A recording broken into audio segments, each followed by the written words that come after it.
Hello, आवाज येतोय ना? हा. आजच्या या आपली 91वी गझल कार्यशाळा आहे आणि डॉक्टर रेणुकादास भारद्वाजकर सर यांच्या प्रयत्नानं ही कार्यशाळा कार्यान्वित झालेली आहे. आणि डॉक्टर साहेबांच्याकडे बघितलं की असं वाटतंय की एक गझलेमध्ये एक वटवृक्षच्या सावलीमध्ये आपण सगळे बसल्यासारखं वाटतं या. आणि त्यांच्या वयानुसार बघितलं तर गझलेविषयी कळकळ तळमळ त्यांची वाखाणण्यासारखी आहे. आणि तरुण लोकांनी गझल कशी लगेच एक महिन्यात गझल लिहायला शिकलं पाहिजे असं नाही, पुरा आयुष्य माणसाने खर्च घातलंय. आणि सर्वात महत्वाचा जो मुद्दा आहे त्यांचं जे गझल प्रसाराचं जे त्यांनी ध्येय बाळगलेलं आहे ते मला वाटतं त्यांच्या आयुष्यात सायंकाळी सुद्धा त्यांनी इतकं नेटानच आलेलं आहे की ते गझलेमध्येच जन्मले आणि गझले बरोबरच राहिले आणि गझल घेऊनच ते स्वर्गात जाणार याबद्दल मला काय दुमत वाटत नाही. आणि त्यांची कळकळ बघून आपण सर्वांनी त्याचा लाभ घेतला पाहिजे जास्तीत जास्त. आणि आजच्या या कार्यशाळेला सर्वात जास्त महत्व आलं ते म्हणजे की डॉक्टर शेख इक्बाल मिल्ले सरांसारखे एक अनुभवी व्यक्तिमत्व आज आपल्याला इथं मार्गदर्शन करण्याला उपलब्ध झालेलं आहे. हे आजच्या ह्या समूहातील आज जे सामील झालेत त्यांच्या आयुष्यातील एक भाग्याचा दिवस हा ठरावा इतकं हा दुर्मिळ योग आज जुळून आलेला आहे. डॉक्टर अमनदूत. आता अमनदूत म्हणजे शांतीचा संदेश देणारे, शांती पोचवणारे अशी त्यांना पदवी दिलेली आहे जनसामान्यांनी. अमनदूत शांतीचा संदेश देणारे किंवा शांती पोचवणारे. आणि डॉक्टर शेख इक्बाल मिल्ले हे सगळ्या महाराष्ट्राला किंवा आपल्या देशाला किंवा जगामध्ये जे काही गझल प्रेमी असतील त्या सर्वांना चांगल्या प्रकारे ज्ञात असलेलं एक नाव आहे, ज्यांचा गझल क्षेत्रामध्ये साहित्य क्षेत्रामध्ये गौरवानं आदरानं उल्लेख केला जातो. असं एक बहुरंगी आणि बहुढंगी व्यक्तिमत्व आहे. का तर गझल क्षेत्र म्हटलं की माग शिक्षणाच्या पदव्या असतील, MA BA BCom काय असेल ते, पण यांच्या मागे डॉक्टर बघितलं आणि ते PhD वाले तत्ववेत्ते डॉक्टर नाही, एक क्रियाशील डॉक्टर आहे जे पेशंटच्या आयुष्याशी निगडीत असं ते काम आहे. इतकं महत्वाचं आणि जोखमीचं काम ते रेडिओलॉजिस्ट आहेत. हे सांभाळून हा जो गझलेचा त्यांनी एक महामेरू आपल्या खांद्यावर पेललेला आहे ते अगदी म्हणजे एक दुर्मिळच कार्य आहे. आता सरांच्या विषयी सरांचा माझा परिचय 4-5 वर्षापूर्वी झाला आणि ते माझा सांगली जिल्हा आणि त्यांचाही सांगली जिल्हा, ते मिरजेचे आहेत परंतु औरंगाबादमध्ये ते स्थायिक झालेले आहेत. आणि त्यांचा परिचय करून द्यायचं मला आज जी संधी दिली, संधी म्हणण्यापेक्षा ही जबाबदारी आहे, संधी म्हणू शकत नाही मी. का तर संधी प्रत्येकाला वाटतं चंद्राला हात लावावा, आबाळाला हात लावावा, परंतु ते हात लावणं एवढं सोपं नसतं या. म्हणून ही संधी नाही, एक माझी जबाबदारी माझ्या भारद्वाजकर सरांनी, आत्माराम कदम सरांनी टाकली. तर ते मी सांगेन की डॉक्टर शेख इक्बाल मिल्ले सर हे उच्च शिक्षित आहेत. MBBS, DMRI, DMRE Mumbai, BCRA, BGL, LLB, LLM, मला सॉरी BLB, LLB आणि LLM मला माहित नव्हतं सर. मी आज वाचलं काय सरांनी किती क्षेत्र काबीज केले, त्याला काय दादच राहिली नाही अशी. आणि मराठी साहित्य Bhushan, DMJFS, diploma in functional Arabic, Arabic मध्ये सुद्धा त्यांनी फंक्शनल डिप्लोमा हासिल केलेला आहे. का तर गझल ही मुळात अरबी मधून उर्दू मधून मराठीमध्ये त्याचा प्रवास आहे आणि त्या अगदी त्या गझलेच्या तळापर्यंत जाण्याचं काम सरांनी केलेलं आहे. त्यामुळे ते गझलेचे विश्वगुरु आणि विश्व परिषदेचे अध्यक्ष ते उगत नाहीत की तिने इतका त्या गझलेचा उगमापर्यंत, सोर्स पर्यंत, तळापर्यंत जाण्याचा तिने प्रयत्न केलेला आहे. आणि शिवाय सोशॉलॉजीमध्ये MA तिने केलेला आहे. म्हणजे काय किती पदव्या, किती शिक्षण आणि एवढं सगळं करून पुन्हा गझलेसाठी असं वाटावं की हे गझले फक्त गझलच करत असतील सगळं, पण ही जबाबदाऱ्या बघितलं की असं वाटतं की हे एक रोबोच करू शकतोय. हे काम आज माणूस, एक जिवंत माणूस करायला लागलेला आहे. ऍक्च्युली हे काम रोबोच करू शकतो, इतकी मोठी कामं. त्यानंतर consultant radiologist, sonologist, head of department radiology, Indian Institute of Medical Science and Research, Varudi taluka Badnapur, x ray, sonography, CT scan, MRI तज्ञ. आता हे सगळे यांचे पदवी आणि हुद्दे वाचले की मला एखाद्या वेळेस हे परिचय पुरा करून शकायच्या अगोदर मला चक्कर एखाद्या न येणं म्हणजे बरं झालं. तर त्यावर काय अवस्था तर मला डॉक्टर साहेबांनी अगोदर सांगून ठेवावं एखादी गोळी. आता साहित्य क्षेत्रामध्ये जर त्यांचा सहभाग आपण बघितला तर ते सर्वात म्हणजे मुस्लिम मराठी साहित्य सांस्कृतिक मंडळाचे ते अध्यक्ष आहेत. विश्व गझल परिषदेचे ते अध्यक्ष आहेत. आणि त्यांच्या इतकी दुसरी व्यक्ती या पदाला शोभेशी अशी आज तरी गझल विश्वासमध्ये नाही. त्याशिवाय रेडिओलॉजिकल अँड इमेजिंग वेलफेअर असोसिएशन औरंगाबादचे सचिव आहेत. IMA औरंगाबादचे ते कार्यकारिणी सदस्य आहेत. महाराष्ट्र गांधी स्मारक निधी गांधी भवन औरंगाबादचे विश्वस्त आहेत. 89व्या अखिल भारतीय मुस्लिम मराठी साहित्य संमेलनाचे ते अध्यक्ष होते. पहिल्या अखिल भारतीय वैद्यकीय साहित्य संमेलनाचे ते अध्यक्ष होते. राज्यस्तरीय मराठी गझल महोत्सव अकोलाचे ते अध्यक्ष होते. गझल मुशायरा मराठवाडा विभागीय साहित्य संमेलन अंबेजोगाई याचे ते अध्यक्ष आहेत. 22व्या राज्यस्तरीय आंबेडकरवादी गझल संमेलन अमरावती झालं त्याचे ते उद्घाटक होते. गझल मंथन साहित्य संस्थेनं आयोजित केलेल्या मराठवाडा विभागीय साहित्य संमेलन जे अंबेजोगाईमध्ये झालं त्याचे ते अध्यक्ष होते.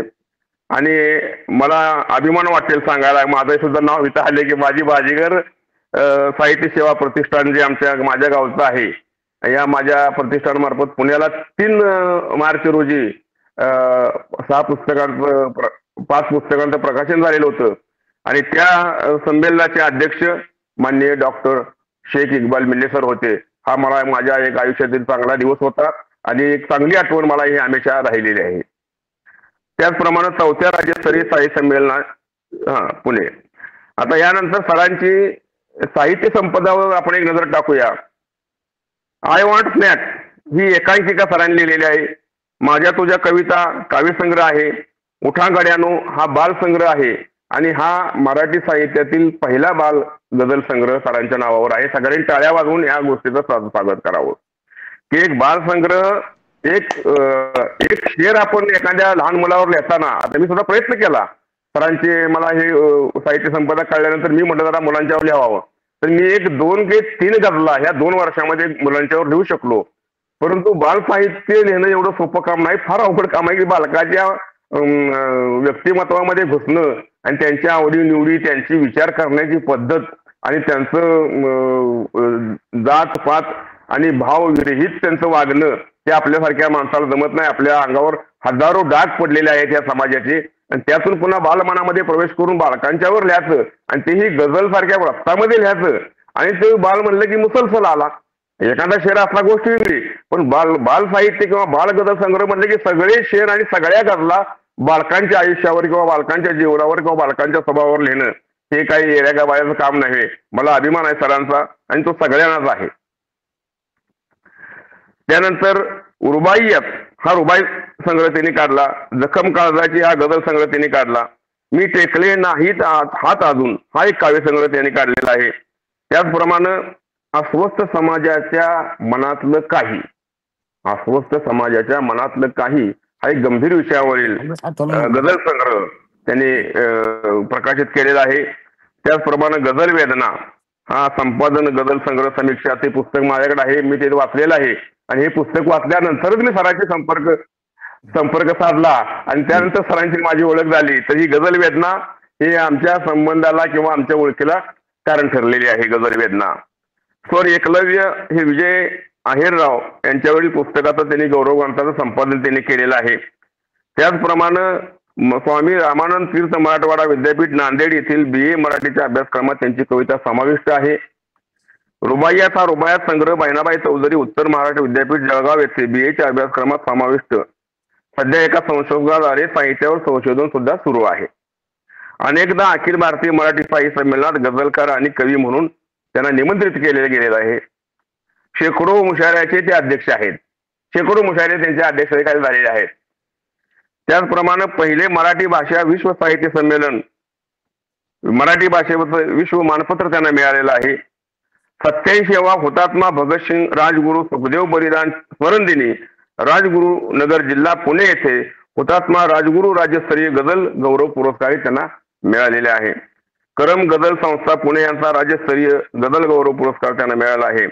आणि मला वाटते त्यांच्या दवाखान्यात किंवा घरात किंवा दिवाणखान्यात गझलचे पुरस्कार ठेवायचा जागा नसेल तर काही नाव बदलून आम्ही सुद्धा आम्हाला पाठवून द्या, आम्ही आमच्याकडे ठेवायची व्यवस्था करतो. इतके संग्रह त्यांच्याकडे आहेत की ठेवायची जागा नाही त्यांच्याकडे.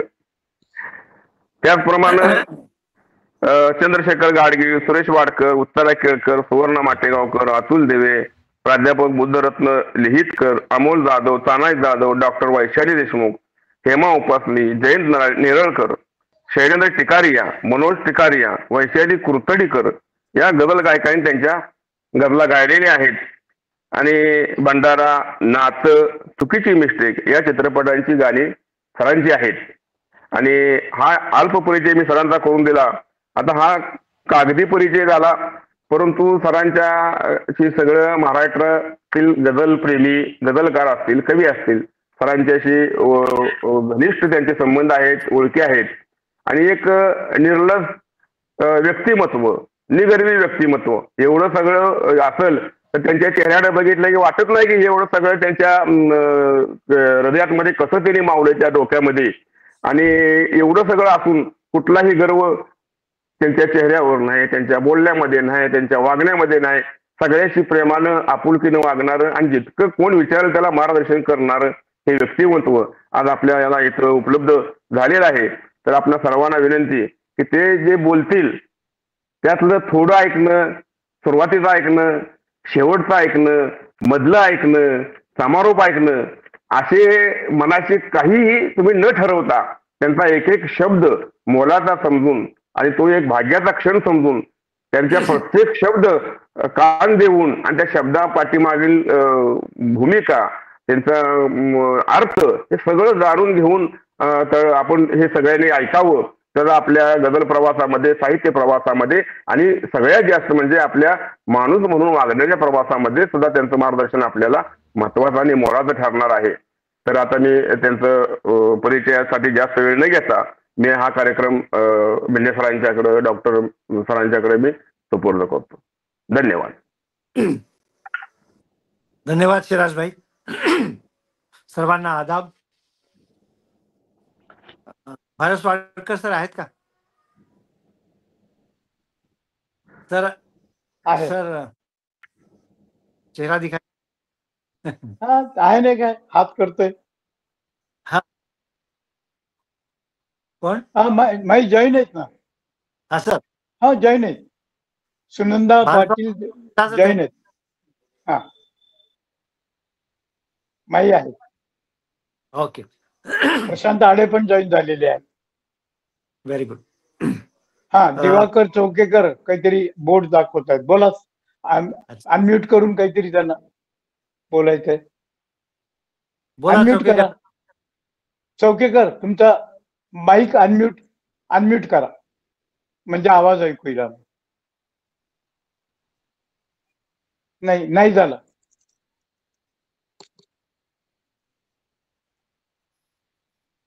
ते अनम्यूट करा.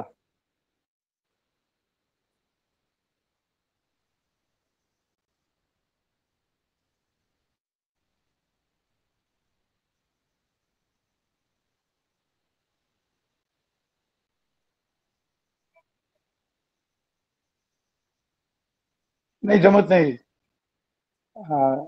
नाही जमत. हा सर एक मिनिट. सर तुम्ही झालं. सर एक मिनिट. बोला. डॉक्टर इक्बाल मिन्ने औरंगाबादचे. मी पण औरंगाबादचा आहे. भारत वाडकर सर पण औरंगाबादचे. मी धुळे येथे नोकरीला असताना इक्बाल मिन्ने सर 40 गावाला दररोज अपडाऊन करायचे. 100 किलोमीटर जाणं, 100 किलोमीटर येणं. तर या साधारणतः 1.5 तास लागायचा. 1.5-2 तास. तर तेवढ्या काळात त्यांना जे काय सुचलं घाटात गाडी असताना वगैरे वगैरे, तर ते बॅग उघडून किंवा त्यातून कागद काढून ते परत विसरून जाईल डोक्यात आलेलं असं वाटल्यामुळे त्या कंडक्टरनी जे दिलेलं तिकीट असतं बसचं, त्याच्या पाठीमागे डॉक्टरांनी लिहिलेलं आहे. हे मी माझ्या डोळ्यांनी पाहिलेलं आहे. आणि इतकंच नाही तर तुम्ही आता सिराजभाईने सांगितलं की ते रेडिओलॉजिस्ट आहेत, सोनोग्राफी करतात, एक्सरे मशीन आहे त्यांच्याकडे. तर त्या एक्सरे मशीनच्या त्या थिन पेपर मध्ये एक पिवळा कागद असतो बघा. त्या पिवळ्या कागदावर त्यांनी ते तुकडे एकत्र करून सगळे तिकिटाचे जेव्हा वेळ मिळेल त्यावेळेस त्यांनी ते गझल पूर्ण केलेली आहे. हा माझा अनुभव आहे आणि इतकी त्यांनी गझलेसाठी मेहनत घेतलेली, इतकी गझलेची साधना केलेली आहे. हे प्रत्यक्ष मी अनुभवातून सांगतो. बहुत अच्छा. धन्यवाद. थँक्यू. मिने सर, प्रसाद कुलकर्णी आणि सुनंदा पाटील गझलनंदा माई दोघेही जॉईन झालेले आहेत आणि त्या दोघांचंही स्वागत. आणि आता मिने सर, आपण सुरुवात करावी. प्रसाद सरांचा वाढदिवस आहे आज. त्यावर. आदरणीय भारत स्वाडकर सर, माझे जे मित्र आहेत, दिवाकर चौकेकर, शिराज सिकलगार, बापू दासरे, प्रसाद कुलकर्णी, सुनंदा माई, असे अनेक लोक आहेत, सुवर्ण मोळसगावकर, बंधू आणि भगिनीनो, सर्वात आधी मी आपल्या सर्वांच्या वतीनं आपला मित्र, गझल मित्र प्रसाद कुलकर्णीच्या वाढदिवसाच्या अभिष्ट चिंतितो.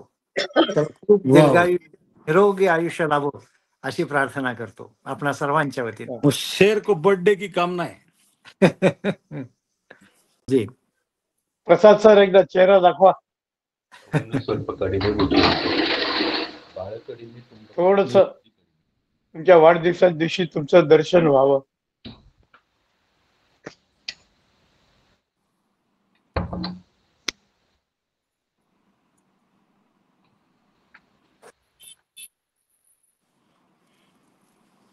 येते काही प्रॉब्लेम असेल आपण सुरू ठेवा सर. जी. मित्र, गेले काही दिवसापासून ही 51वी गझल कार्यशाळा भारत स्वाडकर सरांच्या नेतृत्वाखाली चालू आहे. त्याच्यामध्ये अनेक दिग्गज लोक मार्गदर्शन करीत आहेत. मी 1-2 वेळा काही काळासाठी कार्यशाळेमध्ये जॉईन झालो होतो.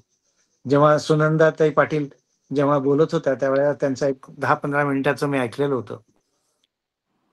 मित्र, ही खरं तुम्हाला खूप एक सुवर्ण संधी आहे.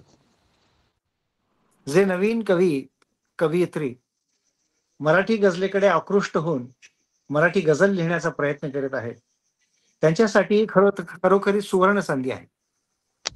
आमच्या काळात अशा काही कार्यशाळा किंवा असे गझल गुरु किंवा असं कोणी काही नव्हतं. आम्ही स्वतःच आपलं प्रॅक्टिस करायचो, स्वतःच हे करायचो आणि आम्ही ते लिहून काही सिनियर्सना दाखवायचो. मी खरं म्हणजे मी एकेशेकांना दाखवायचो, इलाहीला दाखवायचो, चौकेकर मला दाखवायचे, बापू दासरे मला दाखवायचा. अशा अनेक गोष्टी आम्ही केल्या आणि हळूहळू करत आम्ही या गझल शिकली. तर मित्रो, ही गजल क्या है, गजल का फन क्या है, चंद शब्द लफ्जों में कोई आग छिपा दी जाए, असं एका मशहूर शाहीरनं म्हटलेलं. म्हणजे हे एक विस्तव आहे, हे आपण लक्षात घेतलं पाहिजे. जा निसार अख्तर, ज्या निसार अख्तरने म्हटले, ज्या निसार अख्तरने इतकं चांगलं म्हटलं की हे एक विस्तव आहे. तर आपण शायरांनी ही बाब लक्षात ठेवली पाहिजे असं मला वाटतं. गझल या शब्दाची उत्पत्ती आणि ते कसं आलं आणि काय आलं ह्याच्या बाबतीत मला वाटतं सांगोले तर मायनी सांगितलं असेल, भारत स्वाडकर सरांनी सुद्धा सांगितलेलं असेल. पण गझल जी आहे, या गझलेची जी वृत्ती आहे ती हे आपण मुळात गझल हे एक आकृतीबंध आहे आणि त्यामध्ये या वाङ्मयाच्या म्हणजे ज्या कवितेमधलं तिकडे नाही जॉईन झाले, त्यातली आशय घनता, गीतांची मी सरलता, या साऱ्या गोष्टी या गझलेमध्ये अपेक्षित असतात. गझलेची प्रवृत्ती जी आहे, अभिव्यक्ती जी आहे, ही लाऊड नाही हे लक्षात घेतलं पाहिजे आपण. कारण आपण इतर काव्य प्रकारामध्ये थोडंसं लाऊडली आपण लिहू शकतो, पण गझल जी आहे ही एक तहजीब आहे. उर्दू मध्ये एक शब्द आहे तहजीब. तहजीब म्हणजे काय? तर तहजीब म्हणजे संस्कृती. तर गझल ही एक संस्कृती मानली गेलेली आहे, तहजीब मानली गेली आहे मित्रांनो. आणि त्यामुळं आपण जे लिहिणार आहोत ते सुसंस्कृतपणे लिहिलं पाहिजे असं मला वाटतं. कारण गझलेचा आवाज आहे, तिची प्रकृती आहे, ती प्रकृती अत्यंत नाजूक आहे, ती तरल आहे, हे लक्षात ठेवलं पाहिजे. मित्रांनो, जसं आपण एखाद्या कवितेमध्ये महाकाव्य लिहू शकतो किंवा खंडकाव्य लिहू शकतो, सखोल चिंतन लिहू शकतो, पण गझलेमध्ये तसं आपण करू शकत नाही. गझलेमधले नेमक्या 5 शेरामध्ये, 7 शेरामध्ये, 9 शेरामध्ये, 8 शेरामध्ये, म्हणजे लिमिटेड शेअरमध्ये 2-2 ओळींच्या ज्या द्विपदी आहेत, त्यामध्ये तुम्हाला अत्यंत चपकलपणे जे मांडायचं आहे ते मांडलं पाहिजे. कारण तुमच्याकडे फारसा वाव नसतो, लक्षात ठेवा. आणि त्यामुळं त्याला मर्यादा आहे. आणि त्याशिवाय आपण छंदात सुद्धा ते लिहिलं पाहिजे. त्यामुळे शब्द योजनेत सुद्धा तडजोड करावी लागते. आणि अनेकदा काय होतं, आपल्याला एखादा शब्द वापरायचा असतो, पण ते छंदात बसत नसल्यामुळं त्याचा वेगळा शब्द आपण ते वापरण्याचा प्रयत्न करतो. तो पर्यायी शब्द आपण शोधत राहतो. आणि त्यामुळं ह्या गझलेच्या मर्यादाही आपण लक्षात घेतल्या पाहिजेत मित्रांनो. पण हे लक्षात घेतलं पाहिजे की एक तर सूत्रबद्धता, त्याच्यानंतर छंदोबद्धता, ही छंदात लिहिली जाते, छंदोबद्धता, त्यानंतर काफिया, रदीफ, या सगळ्यांच्या या संमिश्र प्रभावाने काय होतं, त्यामध्ये एक नैसर्गिक गेयता निर्माण होते. आणि त्यामुळं ती आशयगर्भ होऊन ती अत्यंत कर्णमधुर होते. आणि त्यामुळं रसिकाच्या, वाचकाच्या थेट हृदयामध्ये ती जाऊन भिडते. आणि त्यामुळं अनेक कवींना, वाचकांना, रसिकांना, प्रेक्षकांना गझलचे शेर हे खूप आवडत असतात, हे लक्षात घेतलं पाहिजे. आणि त्यामुळं आपण हे लक्षात ठेवलं पाहिजे की एखाद्या गझलेचा उत्तम शेर जो असतो, तो मनावर, बुद्धीवर अंकित करून तो एकदम कंठस्थ होऊ लागतो. तर या सर्व गोष्टी आपण, या सगळ्या गोष्टी या गझल विधेच्या ज्या आहेत, त्याच्या मर्यादाही आपण पाहून घेतल्या, आणि त्याची सौंदर्य स्थळ ही सुद्धा पाहिजे, आणि तिची ताकद पण आपण पाहिलेली आहे. मित्रांनो, गझल लिहिण्यासाठी आता ह्याच्यामध्ये अनेक खूप मान्यवर गझलकार सुद्धा आहेत. सुनंदाताई आहेत, प्रसाद आहे, देव चौकेकर आहे, सिराजबाई आहेत, भारसवाडकर सर आहेत. पण हे सगळे जरी दिग्गज असेल, पण याच्यामध्ये हे 5-6 लोक सोडले तर बाकी 9 शिके आहेत, गझल नव्याने शिकतायत. त्यांच्यासाठी हे मी सांगतो की गझल लिहिण्यासाठी तुम्हाला एक तर पेशन्स हवा. दुसरी गोष्ट, तुम्ही एक उत्तम कवी असलं पाहिजे. तुमचं मराठी भाषेवरती, त्याच्या व्याकरणावरती एकदम प्रभुत्व असायला हवं. तुमच्याकडं विपुल असा शब्द भांडार असायला हवा. आणि सर्वात महत्वाचं म्हणजे हे छंदशास्त्र जे आहे, ते कसं आपण पेलायचं, त्याचे जाणकार आपण असणं आवश्यक आहे. आणि त्यामुळं आपली इच्छा असली तरी अनेक कवींनी, म्हणजे भूतकाळामध्ये अनेक मान्यवर जे मोठमोठे कवी मराठी साहित्यामध्ये, यांनी सुद्धा मराठी गझल लिहिण्याचा प्रयत्न केला, परंतु ती काही जणांना ती जमली, पण अनेकांना ती जमली नाही, हे आपण लक्षात ठेवलं पाहिजे. परंतु गझल एकदा का जर तुम्हाला भावली आणि एकदा का ती तुम्हाला वश झाली, की ती गझल सुद्धा ती तुमच्याच प्रेमात पडते, आपण लक्षात ठेवलं पाहिजे. आता यामध्ये अनेक गझलकार आहेत, ज्यांना जेव्हा त्यांना कवन सुचतं, ते सुचणंच मुळात गझलेच्या फॉर्म मध्ये, एका मीटर मध्ये सुचतं. त्याला आपण आमद असं म्हणतो. सहज सुचलेल्या ज्या ओळी आहेत, ज्या अवतरलेल्या ज्या ओळी आहेत, ज्या नाझिल झालेल्या ज्या ओळी आहेत, नाझिल म्हणजे अवतरणं, नुजूल झालेल्या, या सगळ्या गोष्टी ज्या आहेत, या नुजूल मध्ये येतात. त्यामुळे ह्या अवतरण होतो, आणि ह्या जेव्हा होतात तेव्हा तुम्ही गझलेशी एकरूप होऊन जाता मित्रांनो. त्यामुळं गझलची साधना करावी लागते, तिची सेवा करावी लागते, तेव्हाच ती तुम्हाला भावते आणि पावते सुद्धा, हे लक्षात घेतलं पाहिजे. मित्रांनो, 2 गोष्टी आज इथं मला 2 गोष्टी सांगण्याचा हुकूम झालेला आहे भारसवाडकर सरांच्याकडून. तो म्हणजे गझलियत क्या है. तर उर्दूमध्ये एक शब्द आहे तगज्जुल म्हणतात, किंवा शेरियत असं म्हटलं जातं. तर तगज्जुल, त्याला आपण मराठीमध्ये त्याला आपण गझलियत असं म्हणतो.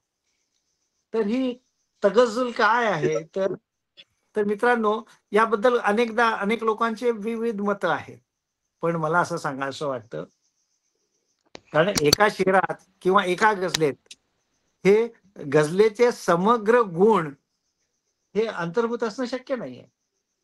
कारण प्रत्येक गझलचे जे काही शेर आहेत, ते सगळे शेर हे हासिले गझल शेर असतात असं नाही. हासिले गझल शेर म्हणजे काय? जो अत्यंत प्रभावी असा शेर असतो, जो मनाला भिडतो, रसिकांच्या छातीमध्ये थेट हृदयामध्ये घुसतो, असा शेर असतो.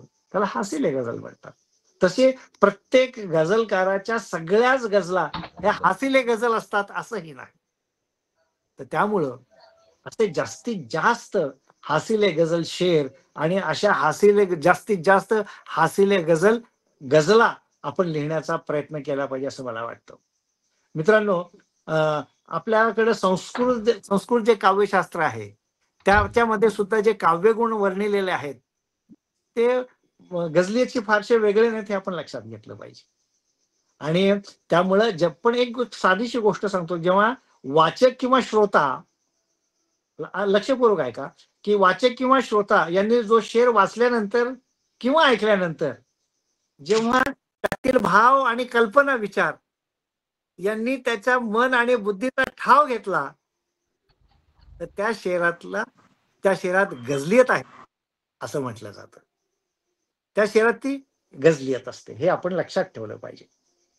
तर त्यामुळं पण झालंय काय, की अनेक मराठी गझलकारांना असं वाटतंय की जेव्हा विरोधाभास लिहिला जातो तर तीच गझलियत आहे असं आपल्या सगळ्या अनेक मराठी गझलकारांचं म्हणणं आहे.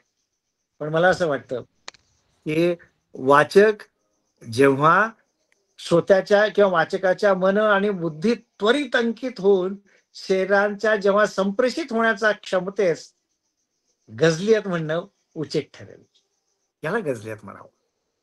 त्यामुळं जेव्हा म्हणजे साध्या शब्दात सांगायचं झालं तर एखादा शेर एखाद्या वेगळंच तो आपल्या बरोबर आपोआप तुमच्या तोंडातून वा क्या बात आहे जेव्हा येतं, तेव्हा तो शेर गझलियत असलेला असतो हे लक्षात घेतलं पाहिजे.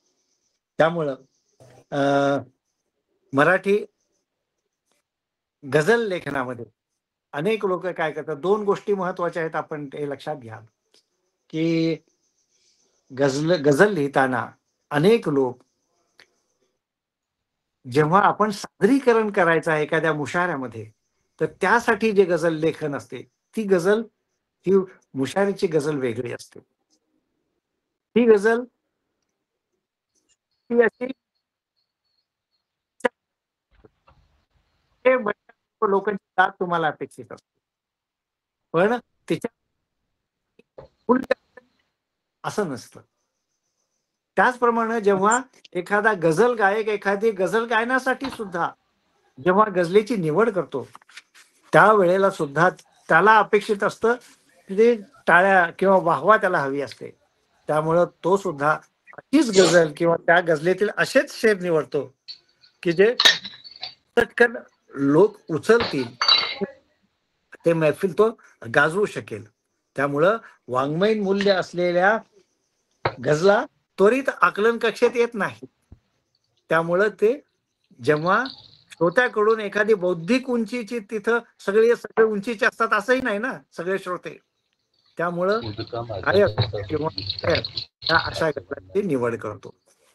मित्रो, गझलेची व्याख्या आता मला सांगितलेली आहे सगळ्यांनी. माशूक म्हणजे गझल हे प्रियसीचे बद्दलची किंवा स्त्रियांच्या बद्दल तिच्या सौंदर्याबद्दलचं हे केलेलं वर्णन आहे, तिला गझल असं म्हटलं जातं. त्यामुळे तिची प्रकृती अत्यंत नाजूक आहे हे आपण लक्षात ठेवलं पाहिजे. मित्रांनो, आजच्या मितीला महाराष्ट्रामध्ये अनेक गझलकार कवी मराठी गझलेकडे येत आहेत. ते खूप आकृष्ट व्हायला लागले आहेत. भारत स्वाडकर आता तुम्ही विचार करा की 51वी ही कार्यशाळा आहे. असे अनेक लोक ही कार्यशाळा राबवतात, पण त्या सगळ्यांनाच ही गझल जमते असंही नाही. कारण मी जसं मगाशी म्हणालो त्याप्रमाणे अनेकांना त्यातलं व्याकरण, एखाद्या शब्दाचा त्याची लगावली कशी आपण करू, हे अनेक गोष्टी जमत नाहीत आणि त्यामुळं तिची लय बिघडते आणि अनेक गोष्टी प्रॉब्लेम येतो त्याच्यामध्ये. पण एक सांगावं असं वाटतं की जर तुम्ही प्रयास केला, सातत्यानं ते लिहित राहिला, एक गझल तुम्ही लिहिली, त्यातले 5 शेर लिहिले, 7 शेर लिहिले, तर तुम्ही त्याच्यावरती वारंवार जेव्हा तुम्ही वाचाल, वारंवार त्याच्यावरती विचार कराल, वारंवार त्याच्यामध्ये जेव्हा दुरुस्त कराल, तेव्हा तुम्हाला ते आपोआप आपोआप अशी उलगडत हे जाईल. मार्गदर्शनासाठी तुम्हाला सांगतोय. दुसरी महत्वाची गोष्ट म्हणजे घाई करू नका. गझल जेव्हा गझलकार गझल लिहायला लागतो तेव्हा त्याला जग हे आपल्याला गझलकार म्हणून ओळखावं म्हणून खूप त्याला घाई असते. आणि एकदा गझलकार झाला की त्याला उस्ताद शायर म्हणावं अशी एक दुसरी घाई असते. त्यामुळे या गोष्टी कटाक्षाने टाळा. कारण अनेकदा मी तुम्हाला खरं सांगतो की मी 84 सालापासून 84-85 पासून गझल लिहितो. पण माझा पहिला गझल संग्रह हा अलीकडच्या काळात आलेला आहे. म्हणजे इतकी वर्ष मी कधी माझं धाडसही झालं नाही. कारण मला असं वाटायचं की नाही, अजून याच्यात बऱ्याच सुधारणा, अनेक सुधारणा. माझ्याकडे अनेक अशा गझला आहेत माझ्या वहीमध्ये की ज्या मी एक शेर लिहिलाय किंवा 2 शेर लिहिले त्याच्यानंतरच सुचलेलं नाही. आणि मग म्हणून मी ते लिहिलेलं नाही. त्यामुळं याची घाई करू नका मित्रांनो. कारण काय होतं की जेव्हा तुम्ही हे मी तुम्हाला आधीच सांगितलं की गझल हा तांत्रिकता असलेला काव्य प्रकार आहे. त्यामुळे अनेक लोक ह्याच्यावरती कृत्रिमतेचं आक्षेप आणतात. तुम्ही त्याची तोड करून त्या एका साचेबंद ह्याच्यामध्ये तुम्ही घडवून आणता असा जो आरोप होतो, तर तो होतो हा खरा आरोप आहे.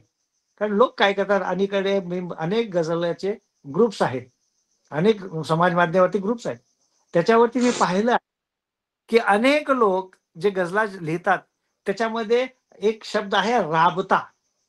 म्हणजे उला मिसरा आणि सानी मिसरा, म्हणजे गझलेचा एक शेर आहे त्याच्यातली पहिली ओळ आहे त्याला उला मिसरा म्हणतात आणि खालची जी ओळ आहे त्याच्यामध्ये त्याला म्हणतात सानी मिसरा.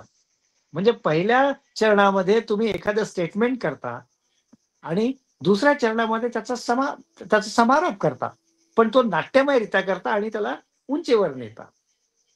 तर त्यामुळे काय आहे की राबता पहिल्यामुळे जेव्हा तुम्ही स्टेटमेंट करता ते पहिल्या ओळीत आणि दुसऱ्या ओळीत संबंध असायला हवा. मी अशा अनेक गझला वाचतो की ज्याच्यामध्ये अजिबात राबता नसतो. एक ओळ काही सांगते, दुसरी ओळ तिसरंच काहीतरी सांगते, दुसरी ओळ काहीतरी वेगळाच आशय घेऊन जाते. त्यामुळं जो पंच निर्माण व्हायला हवा तो होत नाही मित्रांनो. गझलियत सांगताना बघा कसं सांगितलं जातं गझलियत मध्ये, हे बघा की हम अल्फाजों को ढूंढते रह गए, चौकेकर साहेब, कि हाँ। हम अल्फाजों को अल्फाजों को ढूंढते रह ढूंढते गए और वो आंखों से गजल कह गए. क्या बात है, वाह वाह, क्या बात है. क्या हम वाह. वा वा वा, भारी भारी. के हम अल्फाजों और वो आंखों से गजल कह गए. मागे एकदा शेर ऐकवलं होता मला आठवतंय, पण तो पुन्हा एकदा सांगतो. म्हणजे गझलियत काय असते हे लक्षात घेतलं पाहिजे. म्हणजे आपोआप तुम्ही वाह म्हटलंच पाहिजे. एक असाच उर्दूतला एक शेर लिहिला होता की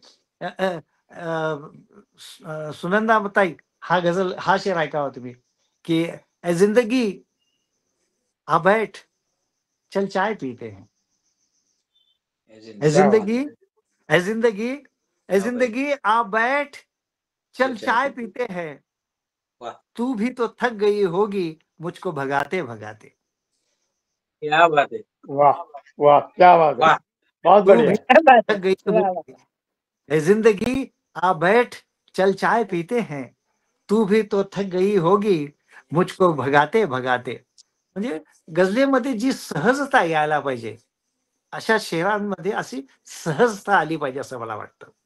आणि जेव्हा अशी सहजता येते आणि जेव्हा तुम्ही तो शेर म्हणता, वाचकांसमोर सादर करता, त्यावेळेला तो शेर जेव्हा वाचकाच्या किंवा श्रोत्याच्या मनाला भिडेल, तो थेट हृदयापर्यंत जाईल, तेव्हा आपोआप त्याच्या तोंडातून वा वा असे शब्द येतात. आणि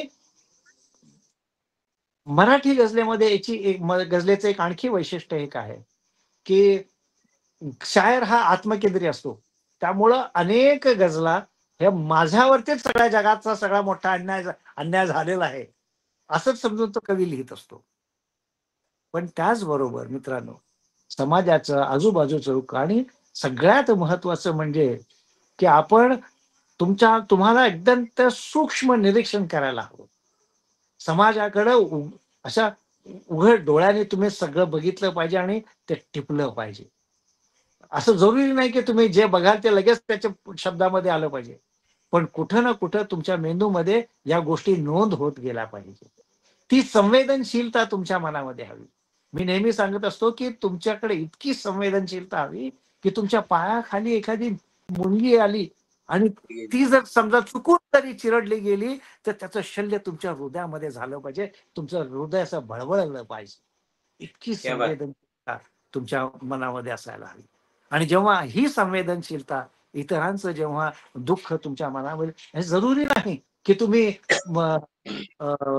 तुमचंच दुःख मांडलं पाहिजे असं.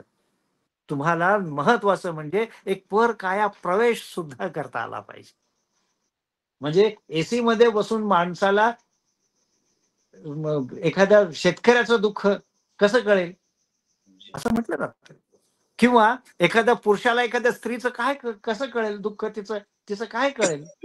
पण मला असं वाटतं की आपण त्यामध्ये काय प्रवेश करून विचार करण्याचा आपण प्रयत्न केला. आता जसं मगाशी शिराजभाईंनी सांगितलं त्याप्रमाणे जेव्हा गझल मी लिहिली होती त्यावेळेला माझ्या लक्षात आलं होतं की बाल कविता लिहिणं इतकं अवघड आहे, बाल गझल लिहिणं. कारण त्यांचं जे भावविश्व आहे आणि त्यांची जे शब्दावली आहे त्या शब्दावलीमध्ये जाऊन त्या भावविश्वात जाऊन ते लिहिलं पाहिजे. त्यामुळं तो परकाया प्रवेश आपल्याला करता आलं पाहिजे. एक साधं उदाहरण सांगतो, कारण दुसरं माझं हे आहे की सादरीकरण कसं करावं. तर सादरीकरणातला आणि तो एक भाग म्हणून मी सांगतो तुम्हाला की हे भारसवाडकर सरांची आवडती गझल आहे ती आपल्या समोर ठेवतो की ती बघा की परकाया प्रवेश करून कसं कारण मी एक पुरुष आहे पण मी एका महिलांचं स्त्रियांचं विश्व अनुभवलेलं आहे, पाहिलेलं आहे, जवळून पाहिलं आहे. माझ्या मातेच्या रूपातून, माझ्या आईच्या रूपातून, माझ्या पत्नीच्या रूपातून, माझ्या मुलीच्या रूपातून हे मी पाहिलेलं आहे. आणि त्यामुळं मी त्या गझलेमध्ये काय म्हटले की सांज सकाळी उठता बसता नुसती घाई घाई, सांज सकाळी उठता बसता नुसती घाई घाई, घाण्यावरच्या बैलासम हे जीवन बाई बाई. क्या बात. घाण्यावरच्या बैलासम हे जीवन बाई बाई. आणि शेर बघा की एखादी स्त्री जी ग्रामीण भागातली ती तुमच्या डोळ्यासमोर ठेवा. ते म्हणते की सांज सकाळी उठता बसता नुसती घाई घाई, घाण्यावरच्या बैलासम हे जीवन बाई बाई, आणि दळणे कांडण लिंपण सरपण चारा पाणी सारे. क्या बात आहे. दळणे कांडण लिंपण सरपण चारा पाणी सारे, माझ्या पदरी शेळ्या मेंढ्या आणिक गाई गाई. माझ्या शेळ्या मेंढ्या आणिक गाई गाई. आणि ही गझल लिहिताना मी एकदा डिस्कव्हरी चॅनल वरती इंदिरा गांधीजींना बघितलं होतं. तर त्यांचं एक डॉक्युमेंटरी दाखवत होते. तर त्या पंतप्रधान असताना त्या स्वतः ब्रेकफास्ट स्वतः बनवायच्या स्वतःचा. तर ते मी स्वतः त्यांना बघितलं. तर त्यावरून येतो शेर लिहिला होता की न्याहारी जेवण कपडे भांडी चुकले नाही मजला. न्याहारी जेवण कपडे भांडी चुकले नाही मजला, शीण उतरतो जेव्हा सोनू म्हणतो आई आई. क्या बात आहे. शीण उतरतो जेव्हा सोनू म्हणतो आई आई. आणि शेर बघा की आठवण येते आई बाबा अन भावा बहिणींची. सासूरवाशीन की आठवण येते आई बाबा अन भावा बहिणींची, त्यांच्यासाठी काय करू मन नुसते खाई खाई. पाठ कुठे टेकाया मिळते रात्री 11 आधी. पाठ कुठे टेकाया मिळते रात्री 11 आधी, जीवन माझे साऱ्यांचे करताना जाई जाई. आणि शेवटी इतके करूनी जेव्हा कोणी मजला अबला म्हणतो, इतके करुणी जेव्हा कोणी मजला अबला म्हणतो, या देहाची अनात्म्याची होते लाई लाई, या वा. देहाची अनात्म्याची होते लाई लाई, सांज सकाळी उठता बसता नुसती घाई घाई, घाण्यावरच्या बैला समहे जीवन बाई बाई. तर मित्रांनो, मी जेव्हा ही गझल लिहिली त्यावेळेला मी माझ्या आईला डोळ्यासमोर ठेवलं, माझ्या पत्नीला डोळ्यासमोर ठेवलं. त्यामुळे असा हा परकाया प्रवेश आपल्याला करता आला पाहिजे असं मला वाटतं. तर त्यामुळं खूप घाई अजिबात करू नका. कारण मी असं बघितलं की आज गेले की लगेच आम्हाला लगेच लिहून आता मी हे सादर केली, लगेच उद्या दिवशी माझ्याकडे काही लोकांचे मेसेज येतात, ही आमचे बघा दुरुस्त करा, ही आमची बघा दुरुस्त करा. नाही, असं नका करू. तुम्ही त्या गझलेवरती बघा, त्याच्यातले प्रत्येक शेर वाचा, त्याच्यावरती विचार करा. प्रत्येक शब्द, कारण मराठी गझलेमध्ये जे शब्द तुम्ही निवडता ते अत्यंत चपकल असायला हवे. एक साधं उदाहरण देतो. माझा एक मित्र आहे दर्शन नेरकर म्हणून. दर्शन नेरकर म्हणून त्याने एक मला गझल पाठवली. सर म्हणाले की याच्यामध्ये इस्लाह करा. तर त्याच्यामध्ये मी त्याला एक सुचवलं की दर्शन म्हटलं की याच्यामध्ये तू एक शब्द मी खूप चांगलं काम करायला गेलो आणि मी त्यात सामील झालो असं त्याने लिहिलं होतं चांगल्या कामासाठी. मग मी त्याला म्हणालो की दर्शन, सामील हा शब्द वापरू नकोस, त्याच्याऐवजी दुसरा पर्यायी शब्द घे. तर मग मी त्याला सुचवलं, मी सांगितलं त्याला. आणि काही दिवसानंतर तो म्हणाला की सर ह्याचा अर्थ सारखाच आहे, पण तुम्ही असं का मला सांगितलं की हा काढा म्हणून. मग मी त्याला म्हणालो की सामील हा शब्द तो कटात सामील होता, हे खुणात सामील होते. सामील हा शब्द या अर्थानं वापरला जातो. चांगल्या कामासाठी सामील होणं असा सहभाग म्हणतो आपण त्याला, सहभागी होता. तर खुनात तो सामील होता. अशा गोष्टीनं त्या अर्थानं तो हा शब्द वापरला जातो. शब्दाचा अर्थ तोच आहे, पण तो त्या अर्थानं वापरला जातो. त्यामुळे गझलेमध्ये ह्या गोष्टी आपल्याला खूप बघायला लागतात. अत्यंत निरीक्षण करून, अत्यंत बारकाईनं आणि अचूक आणि सटीक असे शब्दांचा आपण वापर केला पाहिजे असं मला वाटतं. आणखी एक महत्त्वाची गोष्ट सांगायची ती अशी की मित्रांनो, उर्दू गझल जी आहे, ही उर्दू गझल हिला खूप 300-400 वर्षाची परंपरा आहे. मराठी गझल ही उणीपुरी अगदी 1960 पासून खऱ्या अर्थानं लिहायला सुरुवात झाली. त्याआधी तुम्हाला माहिती आहे की माधव जोलियन यांनी ती लिहिण्याचा प्रयत्न केला, म्हणजे ते लिहिली त्यांनी. आणि ते छंदशास्त्राचे अभ्यासक होते, फारसीचे पंडित होते, इंग्रजीचे प्राध्यापक होते. आणि त्यांनी गझलांजली नावाचा एक संग्रह प्रकाशित केला. त्यांच्या गझलेमध्ये मराठी गझलेची पाळंमुळं आपल्याला आढळतात. पण खऱ्या अर्थानं आपण ज्यांना गझल सम्राट म्हणतो मराठी गझलेचा, ते सुरेश भट यांच्यापासूनच खऱ्या अर्थानं मराठी गझलेची सुरुवात झाली. आणि सुरेश भटांनी ते स्वतः लिहून फक्त थांबले नाहीत, तर त्यांनी आमच्यासारखे तुमच्यासारखे अनेक गझलकार निर्माण केले. त्यांनी गझलेची 12 खडी लिहिली. आणि ती मला आठवतं की मी सुद्धा अगदी नौखा होतो, मेनकामध्ये त्यांचं सदर चालू होतं. त्यावेळेला सुनंदाताई पाटील असतील, प्रदीप निफाडकर असतील किंवा मनोहर रणपिसे असतील, यांच्या त्या गझला यायच्या. आणि मी त्यावेळेला स्टुडंट होतो, जे हॉस्पिटलमध्ये शिकत होतो. तेव्हा मी त्यांना भटांना लिहून पाठवली की गझल लिहा. आणि त्याला ना रदीफ होता, ना काफिया होता, ना अलामत होती, ना काय होतं. फक्त 2-2 ओळी लिहून पाठवून दिली. आणि त्यावेळेला मित्रांनो, तो किती मोठा माणूस होता बघा, की सुरेश भटांनी एक मला पत्र पाठवलं, त्यांचं पोस्ट कार्ड लिहायचे ते.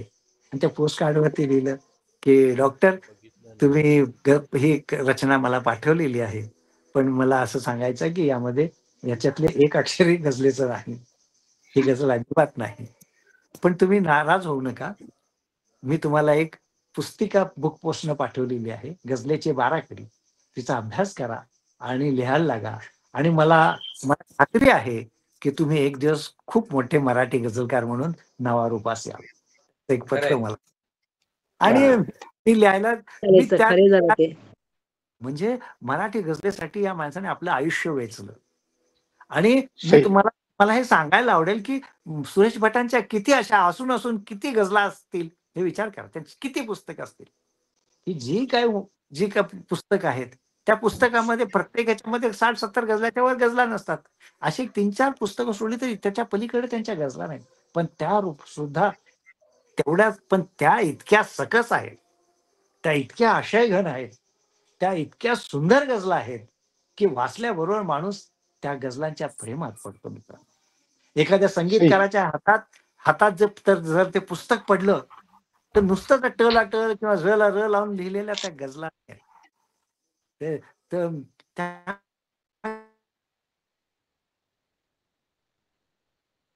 गझला संगीतकाराच्या कंपोजरच्या हातात पडल्यावर तो माणूस तो गझलकार तो कंपोजर वेडा होतो. त्याला असं वाटतं की ही कधी एकदा मी कंपोज करून गाऊ. तर ह्या अशा गझला. तर त्यामुळे मित्रांनो घाई करू नका. खूप खूप लिहिण्याचा सराव करा. सराव करणं फार गरजेचं आहे. अनेकदा आपल्याला कळत नाही की आज आज खरं मी सांगतो, आत्ताची गोष्ट सांगतो. मी एक गझल लिहिली होती आणि ती गझल लिहिल्यानंतर मी अशी सोडून दिली होती. पण आता काहीतरी सादर करावं म्हणून मी असा विचार करत बसलो होतो. तेवढ्यात माझं त्या एका शेरवरती नजर पडली. तर त्यात लगावणी चुकलेली होती. त्यात माझी लगावणी चुकली होती. त्यामुळे मी लगेच ती दुरुस्त केली. पण मित्रांनो असं आपण त्या आपल्याच गझला पुन्हा पुन्हा वाचल्या पाहिजेत. पुन्हा पुन्हा त्या दुरुस्त केल्या पाहिजेत. आपले जे कोणी गझल गुरु असतील, उस्ताद असतील त्यांना त्या दाखवल्या पाहिजेत. आणखी एक महत्वाची गोष्ट अशी आहे, की एखाद्या गझल गुरुनं किंवा उस्तादनं तुम्हाला जे सुचवलं, तर ते अनेक लोक असं स्टबर्न असतात. म्हणजे अगदी हट्टी असतात. नाही, नाही मी सांगतो तेच बरोबर आहे असं. ही जी उस्ताद मंडळी असतात त्यांचा खूप मोठा अनुभव असतो. प्रत्येक शब्दावरती त्यांची अशी कमांड असते. तर ते असे उगीचच तुम्हाला सुचवत नाही. आणि किती वाजले ग? त्यामुळं आपण असं मला वाटतं, की आपण ती ते थोडंसं पाळलं पाहिजे असं मला वाटतं. दुसरी गोष्ट म्हणजे आपण लगेच गझल गुरु बनण्याचा प्रयत्न करू नका. लगेच गझल गुरु. मित्रांनो इस्लाह ज्याला म्हणतात इस्लाह. इस्लाम म्हणजे मराठीमध्ये त्याला शब्द आहे परिष्करण करणं. परिष्करण म्हणजे काय? की उस्ताद शायर जो असतो, जो आपला गझल गुरु असतो, तुमचे जे विचार आहेत, तुमच्या ज्या ओळी आहेत, त्याच्यामध्ये शब्दांची थोडीफार इकडं-तिकडं करून तो तुम्हाला दुरुस्त करून देतो. काय? मला मला असं नेहमी वाटतं, भारत स्वाडकर सर, की Yes. गझल गुरुचं जे कार्य आहे, ते इथपर्यंत असायला हवं. जसं मी सांगतो, की एखादं आपण लहान मूल चालायला लागतो. तेव्हा आपण काय करतो? त्याचा बोट धरतो त्याचं आणि बोट धरून त्याला आपण आपल्या बरोबर चालवतो. आणि आपण त्याच्याबरोबर चालतो. आणि मग काही काळानंतर आपण काय करतो, जेव्हा तो उभा राहतो आणि इंडिपेंडेंटली तो चालण्याचा प्रयत्न करतो, तेव्हा आपण काय करतो, त्याच्या समोर उभे राहतो आणि त्याला म्हणतो, "ये, ये, ये, ये" असं करतो त्या मुलाला. आणि तो मुलगा हळू आणि जेव्हा तो पडायला लागतो, तेव्हा आपण त्याला झपकन धरतो. त्याला पडू देत नाही आपण. आणि मग काही दिवसानंतर तेच बाळ काय करतं, जेव्हा ते चालायला लागतं, तेव्हा आपण त्याला सोडून देत नाही. मग ते त्याच्यानंतर ते पळायला लागतं. मला वाटतं गझल गुरुची किंवा उस्तादची भूमिका इथपर्यंतच असायला हवी, की त्यानं तिथपर्यंत त्याला चालायला लागला, की त्याला सोडून द्यावं, त्याला इंडिपेंडेंटली सोडलं पाहिजे. पण असंही नाही, की आपण एकदा चालायला लागलो म्हणजे आपण नेहमी आपण बऱ्याचदा आपण ठेचकाळतो आणि पडतो सुद्धा, हे लक्षात ठेवलं पाहिजे. तर त्यामुळं गुरुचा नेहमी आदर ठेवून तो जे सांगेल त्यावरती हे करण्याचा आपण लिहिण्याचा त्याच्यामध्ये दोष पाहिजे असं मला वाटतं. आता एक सादरीकरणाबद्दल मला सांगायचं आहे.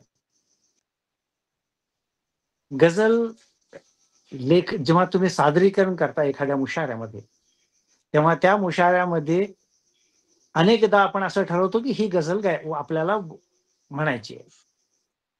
पण त्यावेळेला आपल्या आधी एखाद्या गझलकारानं एखादी गझल पेश केली किंवा सादर केली, तर तिचा जो माहोल असतो, त्याच्यानंतर अनेकदा असा प्रॉब्लेम येतो, की आपण आता सादर केलं तर आपल्याला मिळणार नाही आता. दादच मिळणार नाही. असं होऊन जातं. तर त्यामुळं गझलेची निवड करताना ती अत्यंत एकच नाही अशा 2-3 अशा तयार ठेवल्या पाहिजेत. माझं असं एकदा झालं, की मी गेलो आणि खूप मॉब होता समोर आणि मी त्या कार्यक्रमाचा अध्यक्ष होतो आणि तिथं खूप मुलं होती. ती 10वी-12वीची 10वी-12वी पर्यंत मुले होती आणि खूप एजेड लोक पण होते. झालं काय की ते एकानंतर एक गझलकार, दुसरा गझलकार, चौथा गझलकार, 5 असं करत करत करत ते अर्धा पाऊण तास झाला आणि ती मुलं निघून गेली. मी ठरवलं होतं की या मुलांसमोर एखादी बाल गझल म्हणावी. झालं, बाल गझल निघून गेली. मग मी म्हटलं की आता काय नाही, एक एक महिलांच्या वरती गझल म्हणावी. आणि थोड्या वेळानंतर बघितलं तर ते बसची वेळ झाली आणि सगळ्या मुली, तरुण मुली निघून गेल्या. आता काय करावं म्हटलं मी. तर ती गझल सुद्धा निघून गेली. तर त्यामुळं आपल्या भात्यामध्ये असे वेगवेगळे बाण असले पाहिजेत, की जे आपण आयत्या वेळी आपण ते सादर करता आपल्याला आले पाहिजेत, हे लक्षात घ्या. आणि लिहिताना जसं गझलियतच्या सांगताना एक दोन आणखी उर्दूचे शेर सांगतो. एक मुनव्वर राणाचा शेर आहे बघा, कि अखबार बिछाकर फुटपाथ पे सो जाते हैं, अखबार बिछाकर फुटपाथ पर सो जाते हैं, मजदूर कभी नींद की गोली नहीं खाता. करेक्ट आहे. मजदूर कभी नींद की गोली, म्हणजे काय फिलॉसॉफी आहे बघा तुम्ही लक्षात. आणि मी अलीकडेच ऐकलं होतं ते एक पाकिस्तानी शायर आहे कमर कमर म्हणून. तर त्याचं गाणं पण म्हणलंय आपण, तुम्ही लक्षात. मला वाटतं मागच्या वर्षी मी हे बोललो होतो एक गोष्ट, की मला वाटतं शिराजबाईंच्या ह्याच्यात बोललो होतो, की नजाकत कशी असली पाहिजे बघा आणि विचार कसा आपला अफलातून आणि वेगळा असायला हवा. तो विचार करताना तो असं म्हणतो की लफ्ज लफ्ज म्हणजे शब्द, लफ्ज कितने ही तेरे पैरों से लिपटे होंगे. वा. लफ्ज म्हणजे कितने तुम्ही ही तेरे पैरों से लिपटे होंगे. लिपटे होंगे म्हणजे तुझ्या पायांना ते लिपट गए होंगे. लफ्ज कितने ही तेरे पैरों से लिपटे होंगे जब तूने आखिरी खत मेरा जलाया होगा. क्या बात क्या है, बात है, क्या बात है. क्या बात है. क्या लफ्ज कितने ही तेरे पैरों से लिपटे होंगे जब तूने आखिरी खत मेरा जलाया होगा. जब तूने किताबों से फूल निकाले होंगे, जब तूने किताबों से फूल निकाले होंगे, देने वाला भी तो तुझे याद तो आए. क्या बात आहे. वा वा. देने वा वाला डॉक्टर. तुझे. त्यामुळं सुंदर. मला ती कल्पना इतकी आवडली मित्रांनो, की ती किती विनवणी करतायत, ते शब्द विनवणी करतायत आणि त्या पायाला असं घुटमळून जातात की नको रे जाळू ते पत्र, हे शेवटचं पत्र आहे, नको जाळूस त्याचं. म्हणजे विचार करा की शायराची बुद्धी कुठेपर्यंत चालते. त्यामुळं असा विचार, असा अभिनव कल्पना आपल्याला मांडता आली पाहिजे असं पाहिजे. सादरीकरणाच्या बाबतीत एक सांगायचं आहे, जसं सांगत होतो ते, की आपल्याकडं आपल्या भात्यामध्ये 4-5 अशा गझला असायला हव्यात. नंबर 1. नंबर 2, अनेक जण काय करतात, आवाज चांगला असो की नसो, तर ते गायला सुरुवात करतात. आणि जी गझल गाऊन सादर केली जाते तिला तरन्नुम मध्ये सादर केलेली गझल म्हणतात. आणि जी जसं मी आता मगाशी सादर केली गझल, तिला म्हणतात तहत मध्ये, तिला म्हणतात तहत. तर तहत मध्ये जर तुम्हाला खूप चांगला आवाज असेल, तुम्हाला स्वरांची जर ओळख असेल, जर ते स्वर तुमच्या गळ्यामध्ये असतील, तरच तुम्ही तो हे करण्याचा प्रयत्न. नाहीतर होतं काय की गझल जेव्हा गायला लागतो तेव्हा जेव्हा तहत मध्ये जेव्हा तुम्ही सादरीकरण करता, त्याच्यापेक्षा तरन्नुम मध्ये ती कमीत कमी दुप्पट किंवा 2.5 पट वेळ खाऊन जाते. त्यामुळे इतर गझलकारांच्या वर तो फार अन्याय होतो. पण तुमचा गळा जर मधुर असेल, तुम्हाला स्वरांची ओळख असेल आणि तुमची तितक्या ताकदीची जर गझल असेल, तर ती तरुण मध्ये सुद्धा खूप सुंदर होते. माझे एक मित्र आहेत, माझे खूप जवळचे अत्यंत जिवलग मित्र AK शेख साहेब. त्यांना मी आयुष्यात कधीही तहत मध्ये गझल सादर करताना पाहिलेलंच नाही. ते नेहमी तरन्नुम मध्येच गझल सादर करतात. पण त्यांचा गळा इतका गोड आहे, स्वरांची त्यांना इतकी जाण आहे मित्रांनो, की तुम्ही ऐकल्यावर तुम्ही म्हणता की नाही ह्याने गात राहिलं पाहिजे. तर त्यामुळं हा प्रयत्न करा की तहत मध्ये आपल्याला मांडता आली, गझल सांगता आली पाहिजे. गळा खूपच चांगला असेल तर, पण त्यावेळेला हेही इतरांचाही विचार करा आणि त्यामध्ये सुद्धा फक्त 2 किंवा 3 किंवा 4 मॅक्सिमम 4 शेर घेऊन आटप्त घेण्याचा प्रयत्न करा. दुसरी महत्वाची एक गोष्ट अशी आहे की जेव्हा तुम्ही हिची निवड करता, गझलेची निवड करता, त्यावेळेला ती गझल, कारण एक गोष्ट लक्षात घ्या, जसं मी मगाशी सांगितलं की साहित्यिक मूल्य असणारी गझल आणि सादरीकरणाची गझल ही वेगवेगळी असते. जसं मगाशी मी जसं म्हणालो मी की विरोधाभास असतो ना, अलीकडं मी जे बोलो असा की मी जे बोलोच नाही, येते. काय ह्याला काय म्हणायचं, का हा कसला विरोधाभास? मी जे बोलो असा की मी जे बोलोच नाही, ही गझल नाही मग. तर त्याच्यामुळं करताना समोर जेव्हा तुम्ही उभे राहता त्यावेळेला तुमच्या जो व्हॉइस मॉड्युलेशन ज्याला म्हणतात, आवाजांचा चढ उतार, तो तुम्हाला तो करता आला पाहिजे. दुसरी महत्वाची गोष्ट, आपण इकडं असं हातात वही आहे किंवा पुस्तक आहे किंवा मोबाईल आहे आणि तिकडे प्रेक्षक आहेत, आपण ह्याचे लक्ष आपलं इकडे काय, आपण त्यांच्याशी कम्युनिकेटच करत नाही, प्रेक्षकांशी आपण बघतच नाही. असेही अनेक कवी शायर मी पाहिले. ते होता कामा नये. प्रत्येक एखाद्या या बाजूला समोर अशा प्रत्येक 1-2 माणसांच्या डोळ्यात डोळे घालून तुम्ही ती गझल सादरीकरण केली. जेव्हा तुम्ही तसं कराल त्यावेळेला तुमचं सादरीकरण हे अत्यंत प्रभावी ठरेल, हे आपण लक्षात घेतलं पाहिजे. याच्यासाठी गझलीची सादरीकरणाची कार्यशाळाच आपल्याला असायला हवी. पण मी आता आटपतो घेतो, कारण एक दोन गझला तुमच्यासमोर मी सादर करतो आणि म्हणजे सादरीकरण करताना कसं करायला हे तुमच्या लक्षात येईल आणि मग मी थांबतो. ते हे बघा की, कारण कसं आहे की वेळ दिलेली पाळत जाणे सोपे नसते. वेळ दिलेली सोपे कसं आहे की वेळ दिलेली जाणे सोपे नसते, पंढरपूरला चालत जाणे सोपे नसते. वेळ दिलेली पाळत जाणे सोपे नसते, पंढरपूरला चालत जाणे सोपे नसते. आणि संत उपाशी राहून दुसऱ्या भाकर देती, संत उपाशी राहून दुसऱ्या भाकर देती, घास मुखाचा वाटत जाणे सोपे नसते. क्या बात आहे. घास मुखाचा वाटत जाणे सोपे नसते. आत्माराम, की सूर्याखाली उन्हे सोसुनी घाम गाळुनी, सूर्याखाली उन्हे सोसुनी घाम गाळुनी, पोटासाठी राबत जाणे सोपे नसते.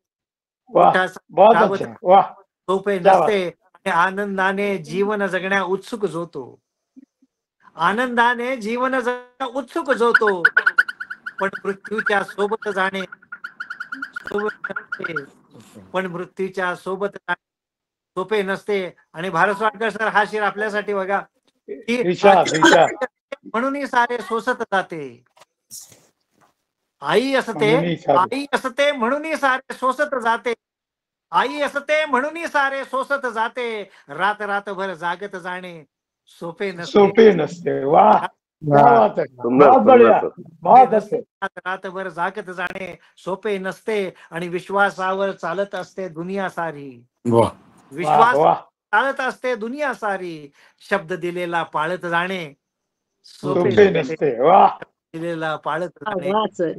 सोपे नसते. आणखी एक गझल बघा की बापू दासरी यस यस सर.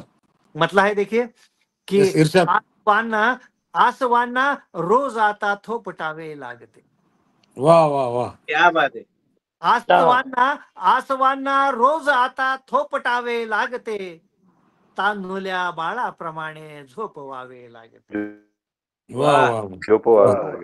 वाह वाह वाह, बहुत अच्छे. वाह, रोज क्या आता बात है. थोपटावे लागते, तान्हुल्या बाळाप्रमाणे झोपवावे लागते, आणि काळजीने झोप आता येत नाही रात्रभर. वाह वाह. काळजीने झोप आता येत नाही रात्रभर, आर्जवे नुसती करोनी बोलवावे लागते. वाह वाह, क्या बात है. आर्जवे नुसती करोनी बहुत बढ़िया. लागते. आणि शेर बघा भारसवाडकर सर की इर्षाद भावनांचा इर्षाद. आज तो कल्लोळ जेव्हा यामनी, हम्म. भावनांचा माज तो कल्लोळ जेव्हा यामनी, पापण्यांनी वादळाला आवरावे लागते. वा क्या बात है. क्या बात आहे. पापण्यांनी क्या नजाकत वादळाला आहे साहेब. पापण्यांनी पापण्यांनी वादळांना आवरावे लागत. वा ऐका, क्या बात क्या बात आहे सर. क्या ती नजाकत तोंड आहे. ओळख ही सुखांची राहिली नाही आता. हम्म. तोंड ओळख क्या बात है. तोंड ओळख ही सुखांची राहिली नाही आता. घालुनी चष्मा तयांना ओळखावे लागते. क्या बात है. वा क्या बात आहे. वा घालुनी सुंदर, सुंदर. घालुनी निद्रत आहे. चष्मा तयांना घालुनी चष्मा तयांना तोंड ओळख ही सुखांची राहिली नाही आता. घालुनी चष्मा तयांना ओळखावे लागते. आणि याद नाही मी कधी आनंद आहे भोगला. हम्म. याद नाही मी कधी आनंद आहे भोगला. भोगला. हर्ष झालेल्या क्षणांना आठवावे लागते. वा वा वा वा वा. स्पर्श झालेल्या क्षणांना आठवावे लागते. आठवावे लागते. आणि क्या आवडे नजाकत है सर. बहुत बढ़िया नजाकत. बहुत शुक्रिया सर, बहुत शुक्रिया. वा वा वा. तर देखील की आवडे जो जो मला सोडून जातो तो मला. वा आवडे आत्माराम की आवडे जो Yes. जो मला आवडे जो जो मला सोडून जातो तो मला. चोकेकर वहिनी येस. हा. आवडे जो मला आवडे जो जो मला सोडून जातो तो मला. त्यामुळे या प्रियजनांना घाबरावे लागते. अरे वा वा वा. क्या बात है. थांबले थांबले वा, सगळे वा, वा. थांबले. बहुत अच्छे. त्यामुळे या बहुत अच्छे. प्रियजनांना घाबरावे लागते. आणि लागते. प्रामाणिकपणे अविरत करोनी शेवटी. हम्म. कष्ट प्रामाणिकपणे अविरत करोनी शेवटी. प्रार्थना हातीच सारे सोपवावे लागते. क्या बात है. वाह क्या बात. क्या बात है. हातीच सारे वा वा. सोपवावे लागते. प्रार्थना. जीवनाचा मार्ग खडतर सत्य हे असले तरी. हम्म. जीवनाचा मार्ग खडतर सत्य हे असले तरी. तोल सांभाळून मन ही सावरावे लागते. वाह. तोल बोल सांभाळून. सांभाळून. आणि शेवटी म्हटलंय मक्त्यामध्ये मी म्हटलंय मक्ता म्हणजे शेवटचा शेर असतो ज्याच्यामध्ये शायर आपलं नाव किंवा टोपण नाव गुंफतो. त्याला मक्त्याचा शेर म्हणतात. आणि नेहमी माझ्या गझलेमध्ये शक्यतो माझ्या 90% गझलामध्ये माझा मक्त्याच्या शेरमध्ये मी नाव गुंफतो. तुझ्यात की जीवनाचा मार्ग खडतर सत्य हे असले तरी तोल सांभाळून मन ही सावरावे लागते. आणि जिंदगानी वेढलेली फक्त दुःखांनी असे. हम्म. जिंदगानी वेढलेली फक्त दुःखांनी असे. पण तरी इक्बाल हे जीवन जगावे लागते. वा वा. पण तरी बाल हे जीवन जगा. बहुत अच्छे सर. जीवन जगावे लागते. लागते. वाह. त्या बाळाप्रमाणे झोप लागते. वाह वाह वाह वाह. बहुत खूप बहुत खूप. बहुत बढ़िया. बहुत मजा आहे सर. बहुत मजा आहे. सादरीकरण कसं करावं तुमच्याकडून शिकावं. बस बहुत बढ़िया सर. आणि डॉक्टर सर, एक म्हटलं हा एक विनंती तुम्हाला. बोला ना. पहिल्या गझलचे पहिले 2 शेर प्लीज एकदा ऐकवा. कुठे? आधी घेतली होती ती. आधी जे पहिली गझल घेतली सोपे नसते. अच्छा, त्यातल्या हा. पहिल्या 2 शेर हा, ऐकायचे. हा. कारण मी समोर मुकर्रर. बहुत शुक्रिया. मुकर्रर. वेळ दिलेली पाळत जाणे सोपे नसते. बरोबर. वेळ दिलेली पाळत जाणे सोपे नसते. पंढरपूरला चालत जाणे सोपे नसते. वाह क्या बात. वेळ दिलेली पाळत जाणे सोपे नसते. पंढरपूरला चालत जाणे सोपे नसते. आणि संत उपाशी राहून दुसऱ्या भाकर देती. संत उपाशी राहून दुसऱ्या भाकर देती. घास मुखाचा वाटत जाणे सोपे नसते. आई असते म्हणून सारे सोसत जाते. ती आई असते म्हणून सारे सोसत जाते. रातभर जागत जाणे सोपे नसते. रातभर. बढ़िया बढ़िया. बहुत शुक्रिया आदाब. आणि ओठ माझे सर. खूपच छान. खूप सुंदर सर. तर देखिए कि सिराज साहब गजल. हा बोला सर. की ओठ हा बोला माझे सर. ओठ माझे ओठावरील लिहितील ओठ माझे हा ओठ लिहितील गाणी, ओठ माझे ओठवरी लिहितील गाणी आणि गात्री माझ्या तुझ्या फुलतील गाणी.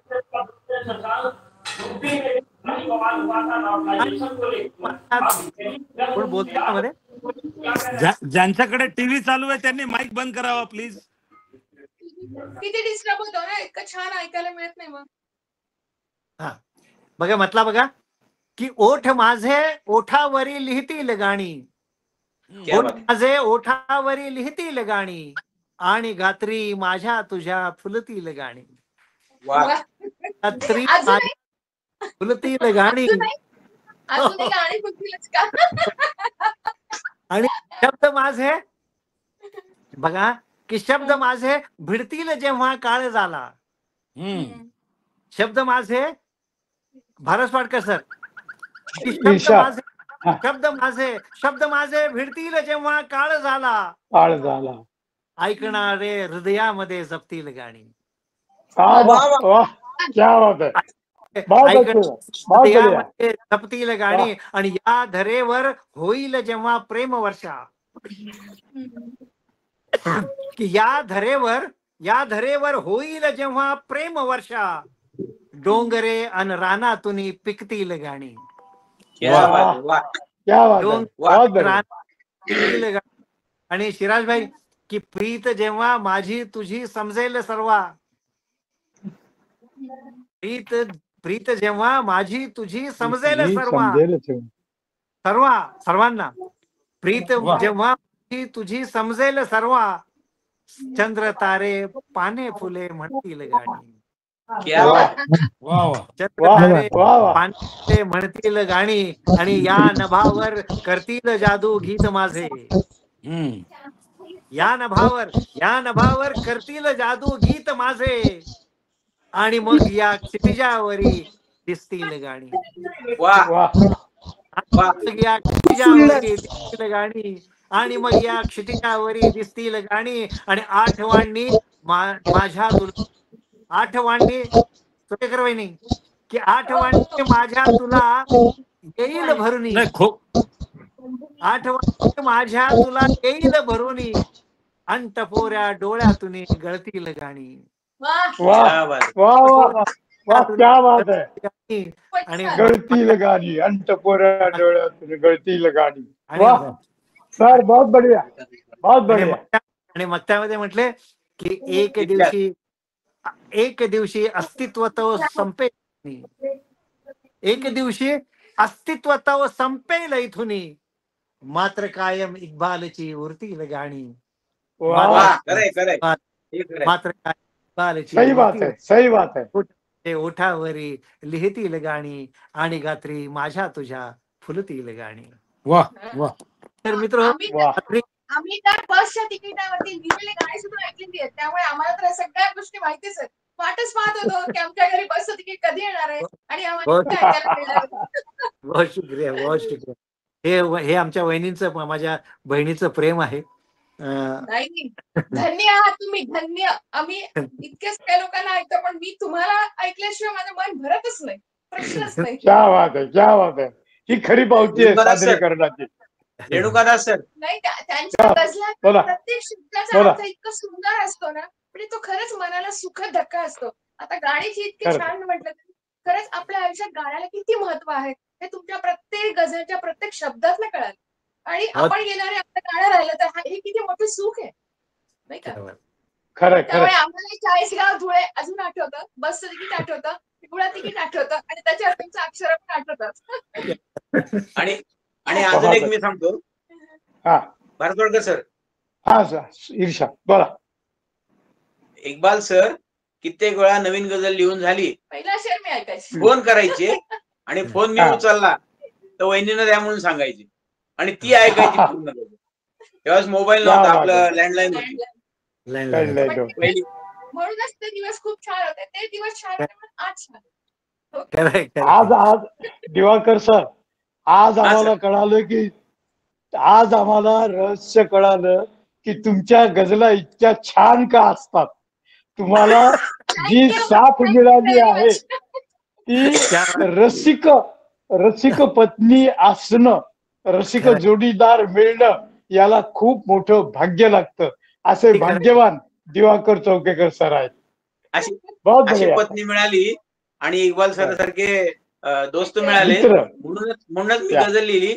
खांद्यावरच्या वा. पदराला ती बोटावर गुंडाळत असते.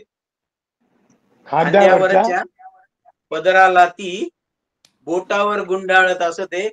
जणू काय ती ह्या चाळ्यांनी दोन जीवांना सांधत असते. जणू वाह, काय क्या बात है, बहुत अच्छे. दोन आणि जीवांना सांधत असते. तिला न जमले कधी कुणाशी वाद घालणे, भांडण करणे. हम्म. तिला न जमले कधी कुणाशी वाद घालणे, भांडण करणे, पण नियतीशी ती एकाकी झुंजत असते, भांडत असते. वा. वाह, क्या बात है, बहुत अच्छे. तर मित्र हो, सादरीकरणामध्ये मी जसं तुम्हाला सांगितलं की सादरीकरण करताना असं शेरचा एक, कारण गझल जी आहे ही शब्द प्रधान असते, लक्षात ठेवा. त्यामुळे समोरच्या रसिकाला किंवा वाचकाला त्यातला एक एक शब्दाचा अर्थ कळला पाहिजे. म्हणून एकदा दोनदा मी रिपीट करतोय यासाठी की जेव्हा तुम्ही सादरीकरण करता तेव्हा त्यातला प्रत्येक शेर मधला प्रत्येक शब्द हा रसिकाला कळला पाहिजे आणि तो त्याचा तेव्हाच आस्वाद घेऊ शकतो जेव्हा त्यातला प्रत्येक शब्द त्याला कळतो. आणि तेव्हा तुम्ही पहिला उला मिसरा जेव्हा दोनदा तीनदा तुम्ही म्हणता आणि दुसरा सानी मिसरा जेव्हा तुम्ही अत्युच्च कोटीला अगदी नाट्यमय नेता तर त्यावेळेला आपोआप रसिकाच्या तोंडातून वाह असा हा शब्द येतो. त्यामुळे हे आपण लक्षात ठेवलं पाहिजे. सादरीकरण करताना समोरच्या डोळ्यात डोळे घालून आपण पाहिलं पाहिजे. प्रेक्षकांच्याकडे आपली नजर असली पाहिजे. नाहीतर अनेक मी असे पाहिलेत, इकडे खाली बघतात आणि तिकडे वाचतो, लोक तिकडे काय बघतात त्याचं काही देणं घेणंच नाही आपल्याशी, असं होतं. त्यामुळे करू नका. शक्यतो जी गझल आपण सादर करणार आहे ती पाठ असायला हवी. पाठ असली की ती चांगली होते, म्हणजे त्याचं सादरीकरण चांगलं होतं. कारण अनेकदा कवी असा एक कवीचा किस्सा असा आहे की एक कवी उभा राहिला आणि त्यानं आपल्या खिशातून असा एक कागद काढला आणि कागद काढल्यानंतर त्याने वाचायला सुरुवात केली की 2 शर्ट 3 बनियान 4 पॅन्टी, 2 शर्ट 3 बनियान 4 पॅन्टी. अरे नाही, तो म्हणा अरे हे लॉन्ड्रीचं बिल आहे. दुसरा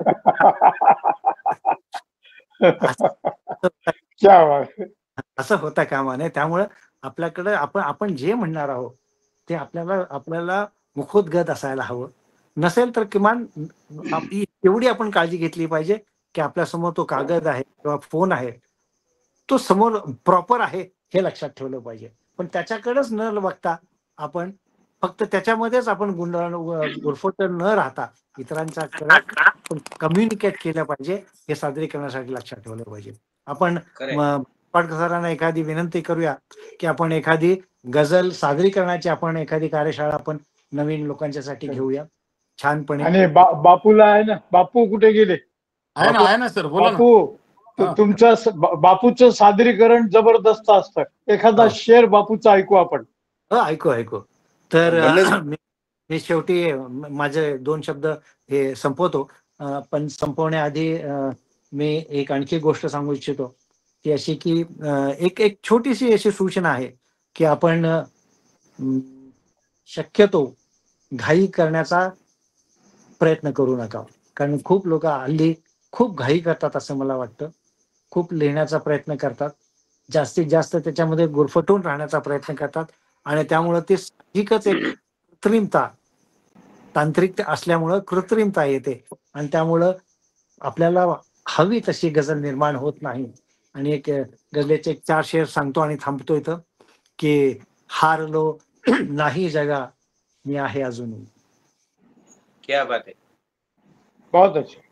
की हारलो नाही जगा मी आहे अजूनही. हारलो नाही जगा मी आहे अजूनही. संपलो नाही जगा मी आहे. वा सांभाळलो वाह, नाही जगा, मी आहे अजूनही, आणि नम्र होऊन ऐकले मी साऱ्या जगाचे. बर नम्र होऊन ऐकले मी साऱ्या जगाचे, बोललो नाही जगा, मी आहे आहे. वा बोललो नाही वाह. जगा, मी आहे अजूनही, आणि आजवर केली तर माझी टिंगल टवाळी. आजवर केली तर माझी टिंगल टवाळी, मोडलो नाही जगा, आहे वा आहे अजून. जगा, बहुत अच्छे. मी आहे अजूनही, आणि वाटले होते तुम्हा मी धुंदीत आहे. वाटले होते तुम्हा मी धुंदीत आहे, हिंदी तो आहे. झोपलो नाही जगा, मी आहे आहे. अजून. झोपलो नाही जगा, मी आहे अजूनही, आणि वाट अडवून रोज माझी झालेत हल्ले. वाट अडवून रोज माझी झालेत हल्ले, पण थांबलो नाही जगा, मी आहे अजून. वा वा क्या बात आहे. वाह वाह, बहुत अच्छे, बहुत अच्छे साहब, बहुत बढ़िया. की जात माझी काढूनी का हेटाळणी करता. वाह जात माझी काढूनी का हेटाळणी ही, त्रासलो नाही जगा, मी आहे अजून. जुनी, वाह क्या बात है, बहुत बढ़िया. मी आहे अजूनही, आणि श्वापदांना सोडून मज घायाळ केले. शापदांना सोडून मज घायाळ केले. सोडून मज घायाळ केले, भ्यायलो नाही जगा, मी आहे अजून. आहे अजूनी. वाह भ्यायलो नाही जगा, बहुत मी अच्छे. अजूनही, बहुत आणि अच्छे. अन्न पाणी आणि हवा ही रोखून झाली. पाणी आणि हवा ही रोखून झाली, सांडलो नाही जगा, मी आहे अजूनही. आहे अजूनी. वाह वाह वाह, आणि बहुत बढ़िया सर, बहुत. आणि त्यात म्हटले की भोवती इक्बाल वणवा आणि आग असूनी. भोवती इक्बाल वणवा आणि आग असूनी, भाजलो नाही जगा, मी आहे अजूनही. आहे अजूनी. वाह, भाजलो नाही भाजलो नाही. बहुत अच्छे, आहे अजूनही. प्रत्येक शेर ना शेर पटला मला. बहुत अच्छे. मित्र, आपण खूप वेळ मला सहन केलं. भारसवाडकर सरांनी मला ही संधी दिली. आपणासमोर गजली आहेत आणि सादरीकरण कसं करावं याचं मार्गदर्शन करण्याचं मला सांगितलं. माझ्या परीनं मला जेवढं शक्य आहे ते मी सांगण्याचा प्रयत्न केला. फक्त एक सांगतो की गझल लिहिणं तसं सोपं आहे, पण ते खूप खूप कठीण आहे. गझल जितकी सोपी तुम्ही लिहिण्याचा प्रयत्न कराल किती अवघड असते. तितकी ती अवघड आहे, लक्षात घ्या. कारण सहज लिहिणं, सोपं लिहिणं हे अत्यंत अवघड काम आहे.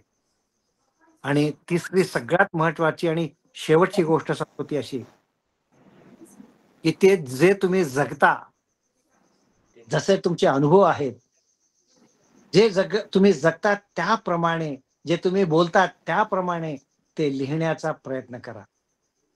कारण तुम्ही लिहिता एक आणि वागता एक असं जर असेल तर तुमच्या शब्दांमध्ये बरकत येणार नाही.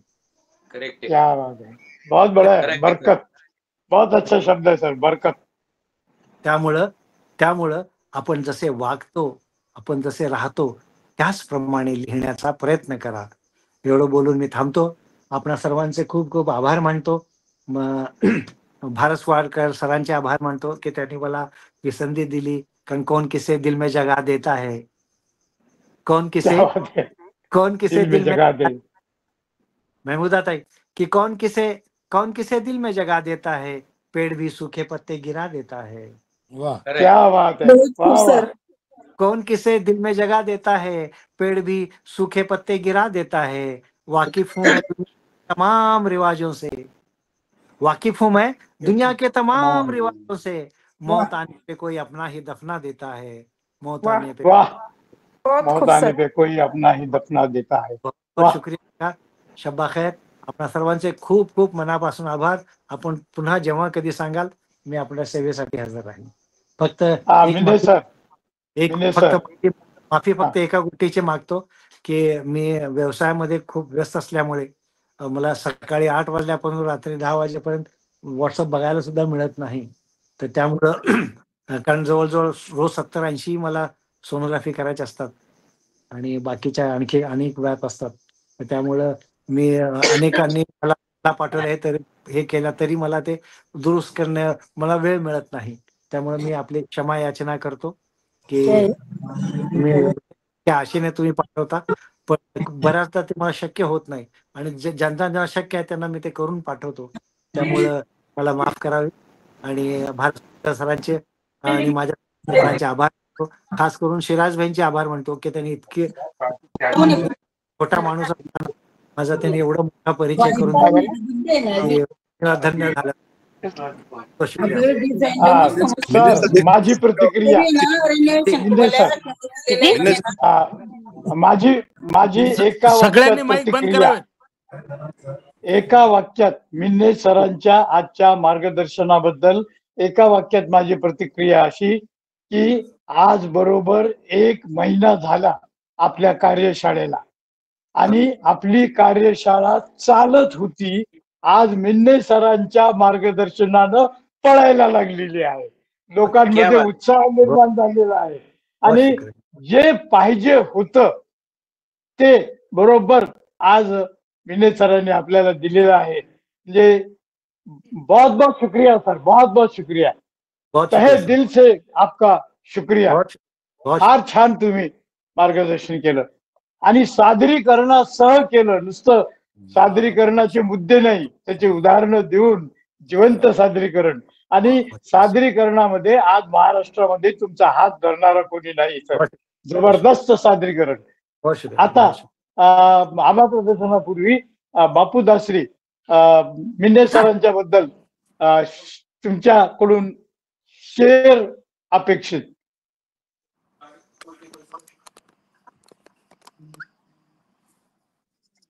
Yes yes yes. स्वतःच्या कामात व्यस्त असताना सुद्धा इतरांचं दुःख ते आपलं दुःख असं समजणारं जे मन आहे शेख इक्बाल सरांचं, मिन्ने सरांचं, तर त्याला अनुरूप अशी एक माझेच काही शेर मी सांगतो की माळावरच्या दुःखांना या घरात माझ्या पाळत बसलो. क्या बात आहे. माळावरच्या दुःखांना या घरात माझ्या पाळत बसलो. तुटला तारा निजले अंगण उगाच आसू ढाळत बसलो. वाह क्या बात आहे. पुढचं शेर. होती सांगत सखा भेटला आणि हुरहुर लावून गेली. होती सांगत सखा भेटला आणि हुरहुर लावून गेली. टाळून या ती गेल्यावरती भासावरती भाळत बसलो. वाह क्या बात आहे. वाह वाह बहुत अच्छा. हिरमुसलेली फुले सांगती बागेला या नजर लागली. हिरमुसलेली फुले सांगती बागेला या नजर लागली. नजर लागली. बाधा काढून बहर शोधता अंगोअंगी वाळत बसलो. वाह क्या बात आहे. आता करंट स्थितीवरचा शेर. पुसतील नेते अश्रू अपुल्या गालावरुनी ओघळणारे. पुसतील नेते अश्रू अपुल्या गालावरुनी ओघळणारे. मयूर पंखी स्वप्नांना या पुन्हा पुन्हा खंगाळत बसलो. आणि शेवट बहुत अच्छे. मनात काही चकाकले, मनात काही चकाकले अण उरले हाती चुकलेले क्षण. मनात काही चकाकले अण उरले हाती चुकलेले क्षण. सुटे ओंडका फुटे लाट ही जुनी डायरी चाळत बसलो. माळावरच्या दुःखांना या घरात माझ्या पाळत बसलो. तुटला तारा निजले अंगण उगाच अश्रू ढाळत बसलो. तर सादरीकरण आणि गझलियत याच्याबद्दल उत्कृष्ट मार्गदर्शन करून सगळ्यांनाच ज्यांच्या याच्यावर थोडीशी धूळ बसली होती त्या धुळीला पण ब्रशिंग करण्याचं काम शेख सरांनी केलेलं आहे. आणि सिराज सरांनी खूप छान तुमचा परिचय करून दिला. आत्माराम कदम सरांनी खूप छान आभार प्रदर्शन केलं. आणि आभार प्रदर्शन राहिले आपलं प्रशांत आडे करणार. प्रशांत आडे करणार आहे. प्रशांत आडे करणार आहेत का मग? सॉरी. हो आणि हो आणि जे काही माहोल झाला असा उत्तुंग असा मैफिलीचा कसा असतो स्वर, असा चढत्या क्रमाने वर गेली पाहिजे मैफिल, हो. तशी आजची ही जी सभा आहे त्याला आपण काय म्हणू की कार्यशाळेची एक परिषदेची एक लेक्चर म्हणू आपण. पण त्या लेक्चर मध्ये एक मुशायऱ्याचा आनंद जेव्हा मिळाला आपल्याला आणि त्यातल्या त्यात चौकेकर वहिनींनी जी उत्स्फूर्त दाद दिली, क्या बात. तर म्हणजे सादरीकरणाचा इफेक्ट काय असतो याचा Yes. प्रत्यक्ष साक्षात्कार म्हणजे चौकेकर वहिनींची दाद होती. बरोबर. करेक्ट, बरोबर. अधिक वेळ न घेता मी थांबतो आणि मग आत्माराम कदम साहेबांकडे सूत्रे आहेत, त्यांना परत त्यांच्या घाती माईक देते. तर स्नेहा पाठक आहेत, त्यांनी हात वर केलेला आहे. स्नेहा पाठक. बर.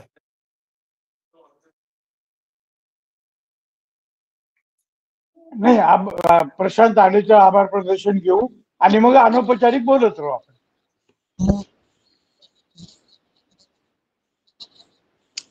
झाले.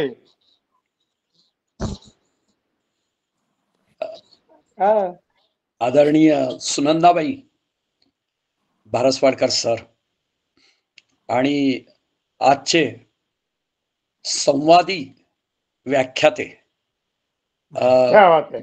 माझे मित्र शेख इक्बाल मिन्ने सर, मित्र म्हणू ना सर? हो बिलकुल. अरे आपण जुने मित्र आहोत. तर या सर्वांना अभिवादन करतो. आणि मला बापू आज धष्टपुष्ट दिसला आणि खूप आनंद झाला. खूप दिवसानंतर पुन्हा एकदा भेट. खर तर मनात प्रश्न आहे की या सगळ्या संवादी आणि खेळकर मैफिलीला खरंच आभाराची गरज आहे का, औपचारिकतेची गरज आहे का, असं एक मनात आलं. त्याचं कारण असं की जसं मिन्ने सरांनी सांगितलं, मला त्यातल्या खूप गोष्टी, जसं आता बापू बोलला की ज्या गोष्टींवर धूळ साचली होती ती तुम्ही हळुवारतेने, तुमच्याच भाषेत तरलतेने ती दूर केली. आणि तुम्हाला सांगायला हरकत नाही, 1967 पासून कविता लिहितो, 78 पासून गझल काही लिहिल्या, पण बापू आणि प्रफुल्ल कुलकर्णी हे साक्षीदार आहेत की काही गझल लिहिल्या, परंतु नंतर माझ्या व्यवसायाच्या दृष्टिकोनातून मी थोडासा दूर झालो. पण आज मिन्ने सरांनी, भारसवाडकर सर म्हणाले की इतके दिवस एक्सप्रेस होती, आज मेट्रो झाली, तर ती जी धावत आली मेट्रो, तर त्याच्यामुळे आता माझ्या मनामध्ये सुद्धा बापू दासरीच्या साक्षीनं एक संकल्प घ्यावासा वाटतोय की आडे आता पुन्हा तू गझलेकडे वळ. आणि मी गझलेला प्रार्थना करेन की आता तू सुद्धा माझ्याकडे वळ. मला वाटते याच्यापेक्षा तुमच्या आजच्या व्याख्यानाचं दुसरं यश काय असावं. आणि दुसरी गोष्ट आज मला जी दिसली, ज्याचा उल्लेख सगळ्यांनी केला, की दिवाकर चौकेकर सर आणि वहिनी हे एक सुंदर कपल असं. आज त्यांची तोंडओळख झाली आहे, परिचय हळूहळू होईल. पण मला असं वाटतं की वहिनी जशा त्यांनी उत्स्फूर्तपणे दाद दिली, तर त्यावेळेस एकदम गीतेतल्या स्थितप्रज्ञासारखा दिवाकर सरांनी चेहरा केला होता. पण ज्यावेळेस बापूंनी पुन्हा उल्लेख केला त्यावेळेस असे खुदकून हसले की आज खरं तर मी संपूर्ण आजारी आहे, माझा आवाज गेलेला आहे, पण भारसवाडकर सरांचं प्रेम आणि त्यांची आज्ञा म्हणून मी बोलण्याचा प्रयत्न करतोय. मला आज जे गावलं, मला जे भावलं, ते असं सांगेन की सर आपण जे सांगितलं की गझलची एक तहजीब आहे, संस्कृती आहे, मला हा शब्द प्रचंड आवडला. आणि गझल लिहिणाऱ्यांनी एक पहिलं काय करायचंय तर दोन्ही ठेवायचे, पॅशनही ठेवायचे आणि पेशन्सही ठेवायचे. तर ह्या दोन्ही गोष्टी, पण भाषेवर प्रभुत्व, शब्द भांडार आणि सराव हीच साधना, हा जो कानमंत्र तुम्ही दिलाय की करता करता अभ्यास जडमती होय सुजान, ही जी भूमिका तुम्ही मांडली तर ती अप्रतिम आहे. आणि सहज प्रकटीकरण आमद याची एक सुरेख परिभाषा तुम्ही केली. सादरीकरण करताना तुम्ही एक महत्वाची गोष्ट सांगितली की कुछ गीत तो दुनिया की खातिर, सुरताल पे गाए जाते हैं, कुछ गीत मगर तन्हाई में खुद को ही सुनाए जाते हैं. त्यामुळे क्या बात आहे. गझलेमध्ये मैफलीत म्हणणारी कविता किंवा गझल ही वेगळी आणि रात्री 10 नंतर बायकोला जाग करून जी ऐकवायची गझल असते ती वेगळी. सही बात. तर पण बायको एखाद्या वेळेस धडा असली तर काय करता? काय काय काय म्हणालास बापू? काय म्हणाला बायको जर धडा असेल तर काय करता? गझलला घेऊन काय करता? नाही, आपला मला एवढा विश्वास आहे की आपण एवढे वाया गेलेले आहोत की आपल्या सोबत राहील त्याला वेड करण्याची सामर्थ्य आपल्यात असतं. गंमत क्या करता. बात आहे. बहुत बढिया, बहुत बढिया. दुसरी गोष्ट जी तुम्ही सांगितली की परकाया प्रवेश. हम्म. परकाया प्रवेश.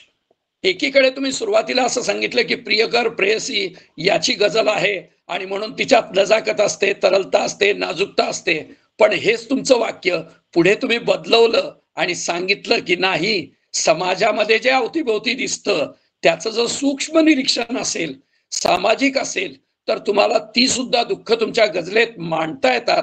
मला वाटते एक गझल आहे की गमे जाना ही से मफूक नहीं शेरो गझल, गमे दौरा भी सताए तो गझल होती है. तेव्हा अशा प्रकारची सुद्धा ही गोष्ट तुम्ही सांगितली. आणि घाई नको बाई अशी, म्हणजे घाई नको हा एक सुंदर मंत्र तुम्ही दिलाय. आणि आणखी महत्वाची गोष्ट, राबता म्हणजे सहजता अशी सोपी व्याख्या तुम्ही केली.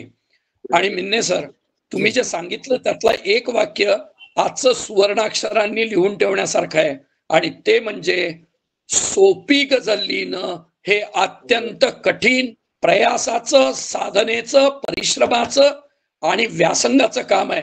हे एक महत्वाचं वाक्य तुम्ही सांगितलं. आणि ज्याला असं म्हणूया की तुम्ही गझल गुरु होऊ नका, गझल गुरु होऊ नका, पण इतरांना गझल लिहिण्यासाठी उद्युक्त करा. बरं का रे बापू? यस यस, बरोबर आहे. हा, तुझ्या आठवड्यातून 2-2 फोन येऊ दे मला, प्रशांत गझल लिह म्हणून. बरोबर, नक्की नक्की नक्की. तर उद्युक्त करा. कारण एक सुंदर शेर आहे कि जिंदगी केवल न जीने का बहाना, जिंदगी केवल न सांसों का खजाना, जिंदगी सिंदूर है पूरब दिशा का, जिंदगी का काम है सूरज उगाना. त्यामुळे प्रतिभेचे सूर्य निर्माण करणं ही सृजकता ज्याच्यामध्ये आहे तो खरा गझल सेवी, तो खरा गझलकार. अशी एक सुंदर परिभाषा तुम्ही दिली. आणि सरते शेवटी तुमच्या गझलांबद्दल मी बोलणार नाही, कारण त्याच्या इतक्या उत्कट प्रतिक्रिया आलेल्या आहेत की काही वेळा काय होतं माहिती का, की त्यावर भाष्य करण्यापेक्षा फक्त असं मस्तक झुकून त्याला असा सलाम केला की ते मनातलं समोरच्या माणसापर्यंत पोहोचतं. त्याला शब्दांची गरज नसते. पण सगळ्यात शेवटी तुम्ही जिथे थांबला तिथं तुम्ही एक सुंदर बोललाय की गुरुनी सांगितलेल्या सूचना त्या तुम्ही अंमलात आणल्या पाहिजे आणि अत्यंत गांभीर्याने तुम्ही गझल लिहिली पाहिजे. आणि त्यासाठी गुरुचं जे महत्व सांगितलं आणि त्याच्यामुळे होतं काय, गुरुचं महत्व ज्याला कळतं त्याच्या मनात अहंकार येत नाही. तर त्यामुळे माझ्यासारख्या परमार्थाकडे वळलेल्या माणसाला तुम्ही बरोबर त्या टोकावर नेऊन पोहोचवलं. आजच्या या मैफलीनंतर मी तुम्हाला सलाम करतो आणि थांबतो. नमस्कार. क्या बात सर. विशेषत्वाने म्हणजे प्रशांत आडे आणि मी 15 वर्ष एकाच ऑफिस मध्ये होतो, एकाच इमारतीत होतो.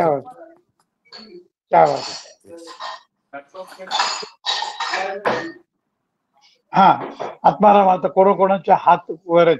आपला औपचारिक कार्यक्रम संपलेला आहे.